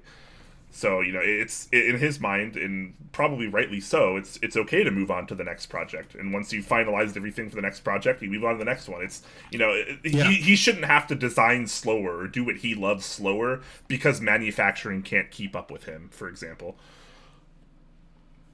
And in some ways, it's not manufacturing. In some ways, it's the community, because we just can't accommodate any more group buys. You know, we've got to a point, and this is kind of leading away on a tangent now, but we've got to a point where vendors full time, but that means that people like Dixie have to have something running every month, otherwise they're not going to be in a position to keep their stores going. You know, it's not like they're doing it side of you know, as part-time as side of another job. That is Dixie's living, for example. So he has to have stuff that's keeping coming and keeping going, and that's why he builds up these relationships with designers that have got proven ideas that the community likes, that work well, that they know how will work in plastic, and you know, that's kind of building up that relationship, and you've seen it go through. We see a very similar thing with, and I'm not picking on people. I'm just, I don't want people to feel that. We see very similar with Blind Assassin and One Creative Mind and the Key Company. You know, they've got a really good working partnership, and that works well for them. So, you know, I think we just need to bear that in mind as well, that there's that side of it. Yeah, it's totally a valid point to bring up. Honestly, like, absolutely, it shouldn't be something we shy away from talking about. Yeah, you should not be criticized for bringing this up. Let's be clear here. But yeah, it's out of his control. Like, what do you want the guy to do? Like, not design, just to wait on stuff? Like, I mean, for him, that's pretty counterproductive. And obviously, if things do go well, people are going to want to, you know, have him keep designing sets and keep running sets. All right. So I gotta scroll up a little bit. Boop Beep Bep says Tuk-Pak are a bunch of ages. Why? Oh, I don't know. I made a comment about that earlier. It's Diablo 2. Diablo 2 is a fairly dated game. Okay. If you enjoyed Diablo 2 in its prime time of life, you're probably not that young. You're probably not a kid anymore, okay? Can you define not young for me, please, Brian? What's the definition of not young? Well, hold on. What did Diablo 2 give me a number. Out? Just give me a number. What did Diablo 2 come out? Was it like 98, 99? 98, I think. Yeah, 98, 99. Yeah. Oh, I'm sorry, it was 2000. Okay, so it was a couple of years Okay. newer than I was expecting. But even at 2000, it's 19 years past that. Let's say if you played it in its prime time, you were probably at least, what, 10, 11, 12, 15, 20 maybe? And then 19 years have passed since then, so you're probably, you're probably at least 30 or 35 or 40 by now. So I mean, you're not a kid anymore, right? Like if you enjoyed Diablo 2 in its time of life, you're probably not a kid anymore. I think that's fair. I mean, I'm not being ageist. I just turned 30 a couple months ago. Jay's 104 or something. I don't know. 104. Is that a couple years off? 106.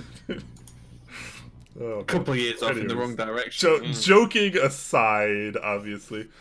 Um, let's move on to the next question. The Dave Fulton is asking, new to building custom keeps and looking for a sexy HHKB. What are some things to look for or watch out for in group buys that might not be obvious? Ooh, interesting question. Good question. Yeah, some really good questions tonight, by the way, guys. Really good questions. Yeah. So what's kind of interesting about the community nowadays compared to what it was like years ago is a lot of people aren't running group buys anymore as individuals. They're handing them off to established vendors that have already made a name for themselves in the community and already proven themselves worthy to be part of this community. And we've seen that pretty much entirely for GMK sets because GMK won't even work with individuals anymore. They only work with entities now. They only work with mechanical keyboard vendors. So, and we've seen, maybe not entirely to the same degree, but we've definitely seen a lot of keyboards themselves shifted over to vendors and the like, as opposed to individual group buy runners. Yeah. As far as what to watch out for, that's an interesting question. It's really easy to say something like only buy from established entities or group buy runners that have proven themselves time and time again. But at the same time, you never know what's going to happen because we've people like Ivan years ago who ran many successful group buys before completely scamming the community. Yeah, So I think for me, the secret here is it's not what to watch out for in the group buys. It's to make sure that you protect yourself when you're joining a group buy. So, and I don't mean this to say that you can just get your money back and pull a scam on the group buy runner. But if things do go wrong and things do disappear wrong, if you've paid by PayPal and you've got PayPal protection, or if you've paid by credit card and you've got credit card protection, that's to protect you as well. If you don't get what you bought at the end of the day. What you'll tend to find is that most people running group buys these days are quite centered within the community. They understand how the community works. They plan ahead. They have margins built in to cover losses and unexpected circumstances. And if you get a keyboard that's got a dented top or a damaged top, you mention that to them, they'll probably replace it or give you a small refund or something, and you'll come to some sort of agreement. That tends to be what happens in the community today if there are any issues. As Brian says, we're in a very different position now to where we were in 2012, 2013, where the community was just kind of kicking off in the Western world and people didn't really know how to run group buys, and there weren't all these vendors that kind of enabling us to support all of these group buys and make sure that all of the things are done in the correct way. So I think it's more watch out for yourself and look after yourself would be my advice. Yeah, read up on PayPal's terms of service. Know that you can charge back via PayPal within a certain amount of time, and sometimes you have to exercise that if the group buy is not going well, or if you feel there's some kind of failure of trust or something like that. If you're running through an individual, I would say a lot of the vendors are pretty trustworthy these days. We have all these people like Novel Keys, Dixie Mac, Canon Keys. And tons more that have just really established themselves, even without a ton of time in the hobby.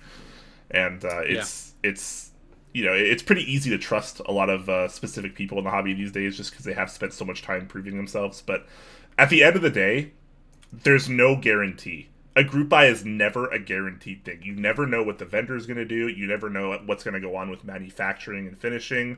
You never know what shipping is going to look like. I mean, we can paint the picture as much as you want, but until it actually happens, it's not a guarantee. So just know that, no matter what group buy you're in, no matter who it's with, something could go wrong. The chances of things going wrong are often quite low, incredibly low even, but nothing is necessarily ever perfect or guaranteed. So just keep that in mind. And that is a risky take when you join a group buy. Reddit and everywhere else, the Mech Market channel used to have the whole buyer beware thing when everyone mentioned a group They buy still and do. stuff. That is to protect you. You need to protect yourself, and that's the main thing. Okay. Next question I think comes from Langalandia, Mr. GMK Cafe himself. He says, at Top Clack, what condiment and or food can you absolutely not stand? Condiment or food I can't stand? The only one for me is coriander because it tastes like soap. Oh, you have that deficiency. Is what I'm going to call it. Deficiency. Yeah, 25% of people think coriander or cilantro, depending on where you are regionally, tastes like soap. Yeah. It's like actually a biological reaction. That doesn't mean to say it's a deficiency though. I think it's genetic actually. Hey man, if you cannot enjoy the deliciousness that is coriander and cilantro, it's a deficiency in my eyes. This is like no, Jay. You're not right here. This is like your color blindness for me. You don't know what it actually tastes like. Just like I don't know what certain colors actually look like. No, I know it. I know what it actually tastes like. I just perceive that as a soapy like taste, and it does taste like soap. It tastes like you've got. If it tastes like soap to you, in a cheese grater, and you've mixed that in with all your lovely cheddars and stuff, and you taste it, well. Yeah, that's not great. Oh no. Well, see, if it tastes like soap to you, it doesn't taste like it does to me, because I eat a lot of it, and it doesn't taste anything remotely close to soap to me. So the fact that you can even perceive it as soap is like, it blows my mind. So I'm going to ask you another question here, but is that perception real or not? So let me put this into terms of color. Is the color that I see as blue what you see as blue? Do we perceive that in our minds the same? I don't know, because I usually just give up first and say I don't know what it is, because I'm probably wrong. But even if you took two people who are non-colorblind, in their head when they're imagining a color and how they perceive colors when they look at it, is the way that they see blue the same way as the other person sees blue? Or if I could look through their eyes with their perceptions, would their brain be interpreting the colors in a different way? Well, I mean, I guess it would have to be, right? Because you and I could, like, coriander aside, if we both ate, a slice of pizza or whatever, and I'm like, hey, I like this, and you're like, hey, I don't like this, but we taste the same thing, what's the perception there?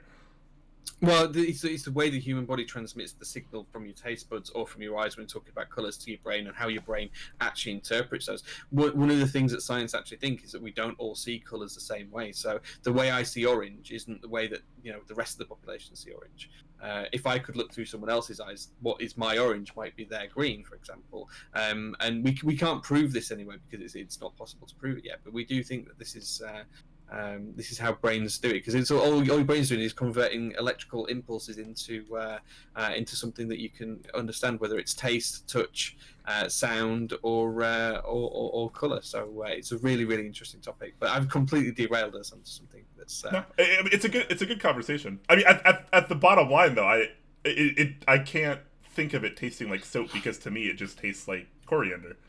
Like it has a baseline flavor that I'm very familiar with. I'm very used to. I eat it pretty much weekly, and I absolutely love it. So the fact that 25% or whatever the percentage is of people think it claims that it tastes like soap, or they perceive it to taste like soap, always kind of blows my mind. But then again, obviously it's like to me it's not that much different than like a color blindness. I don't know, which would be a deficiency.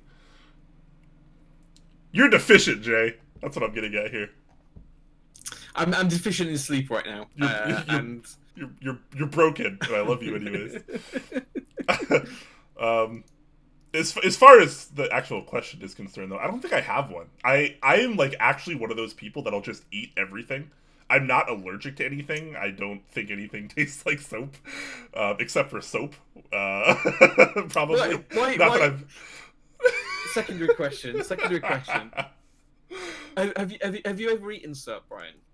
I have gotten soap in my mouth, yes. I've never eaten soap like enjoyably, intentionally, but I've gotten soap in my mouth, yes.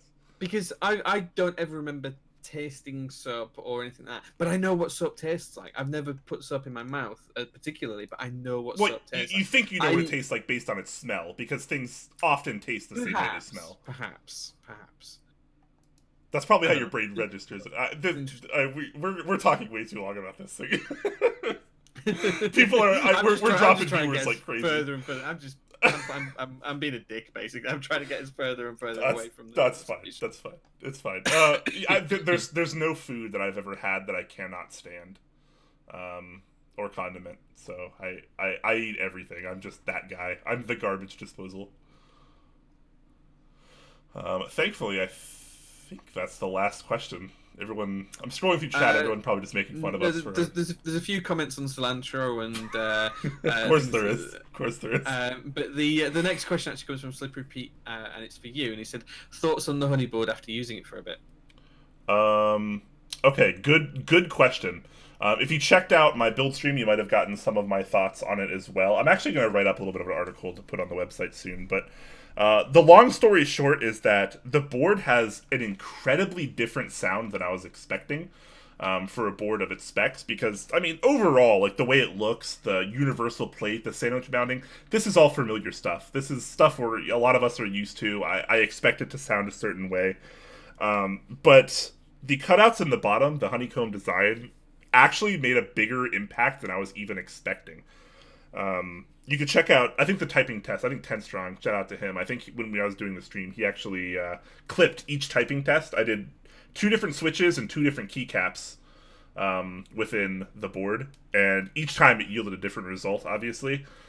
And the differences were pretty interesting, but the sound overall was really, really deep and thocky, regardless of what I was doing, even with, like, the fairly standard Gateron switches that I have in here now. Really, really interesting. The board, even with the universal plate, I was expecting a ton of sound leakage like the TX60 has. The stock TX60 plate is just bad. I love the board, but the stock plate is just awful. It leaks sound everywhere. It sounds kind of pingy because of it. This was an entirely different experience, and I was really not expecting it. It's a pretty deep, rich, robust, thocky sound. It doesn't leak very much at all. So I think, whether it was intentional or not, the honeycomb design at the bottom made a really big impact. I keep forgetting. I'm sorry, guys. I'm gonna put up some typing tests with it as well, because the sound is really. I'll try to capture it a little bit on the microphone here, but this is obviously not the best term for it. But this is a universal plate with Gateron linears.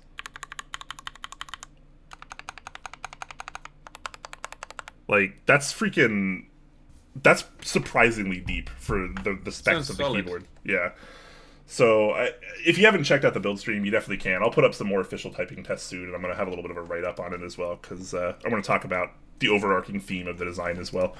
So, look forward to that if you're actually interested in it. But Honeyboard, better than I was expecting. Let's leave it at that. Tal's been telling me to drink up. I have been drinking. I even gave some to my Gateron. Pilot XJ says GMK cilantro IC win. Gotta keep Jay away from that. GMK soap. Wait, wasn't GMK soap a thing? Wasn't that a joke? No, it was the. I remember the soap board that the Royal did. Do you remember soap? And it was like a little macro pad, because I said that I was going to buy you one if it ran to group buy. Oh, that's right. That's right. Yeah. I could have swore there was a GMK soap interest check as well. I don't recall that. Maybe I'm wrong. I don't know. It looks like we are caught up on questions, though. I'm not seeing any more, at least. So maybe Jay can actually go get some sleep after a 3-hour stream. Yeah. 3. Wow. You'll be okay. You're on holiday now. You're on holiday. You don't have to work tomorrow. I am. You sleep in. No work. You're good. Yeah, we 10 good. days off work. Just over a week in Cyprus. Yeah, it's going to be good. Which does lead me on to it's a good segue, actually, because it does mean that this Sunday there'll be no build stream from me because I will be in Cyprus. The following Sunday there'll be no build stream from me because I'll be just back from Cyprus and I won't be in any fit state to do it. So there will be a 2-week gap in build streams now, and then the third Sunday after that, that's when my build streams will come back. Don't know what board I'll be building yet, but that's when my build streams will come back. Next week I won't be on the show. We do have a guest host arranged and signed up and indoctrinated and brainwashed, ready to be Brian's. Brainwashed? Yes. You have to be brainwashed to be my co-host. You really do. Apparently, you yeah. do. You have otherwise, to think... people just don't agree to do it. That's the thing. I wonder if my guest host is gonna think cilantro tastes like soap. I'll have to ask. Yeah. You can ask them. See what they think. Yeah. Yeah. Fantastic. So I won't be here. I won't be here next week, but I will be on holiday. I will be thinking of you all, and I will try and drop into the Discord every now and again whilst I'm not too drunk. That's it from me. I think. Don't have anything else coming up. Have you got any other streams coming up, Brian? Have you got any build streams planned? I'm still waiting on multiple things to arrive, so I have nothing to actually build at the moment. So I'm kind of just in this weird limbo of waiting for stuff that keeps getting delayed, unfortunately. So hopefully in the very near future we can come up with something. But look out for next week's Thursday stream where I will have a guest host. I'm not announcing who it is because it'll be more fun if it's a surprise, right? It'll just be more fun. So I will have a guest host next week while Jay is away on holiday.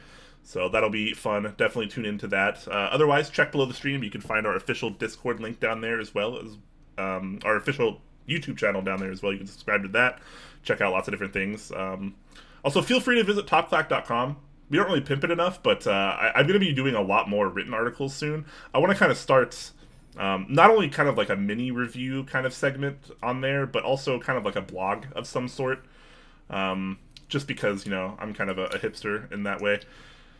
But, until next time, Gator Ron, wishes you a very fine rest of your day, or afternoon, or evening, or morning.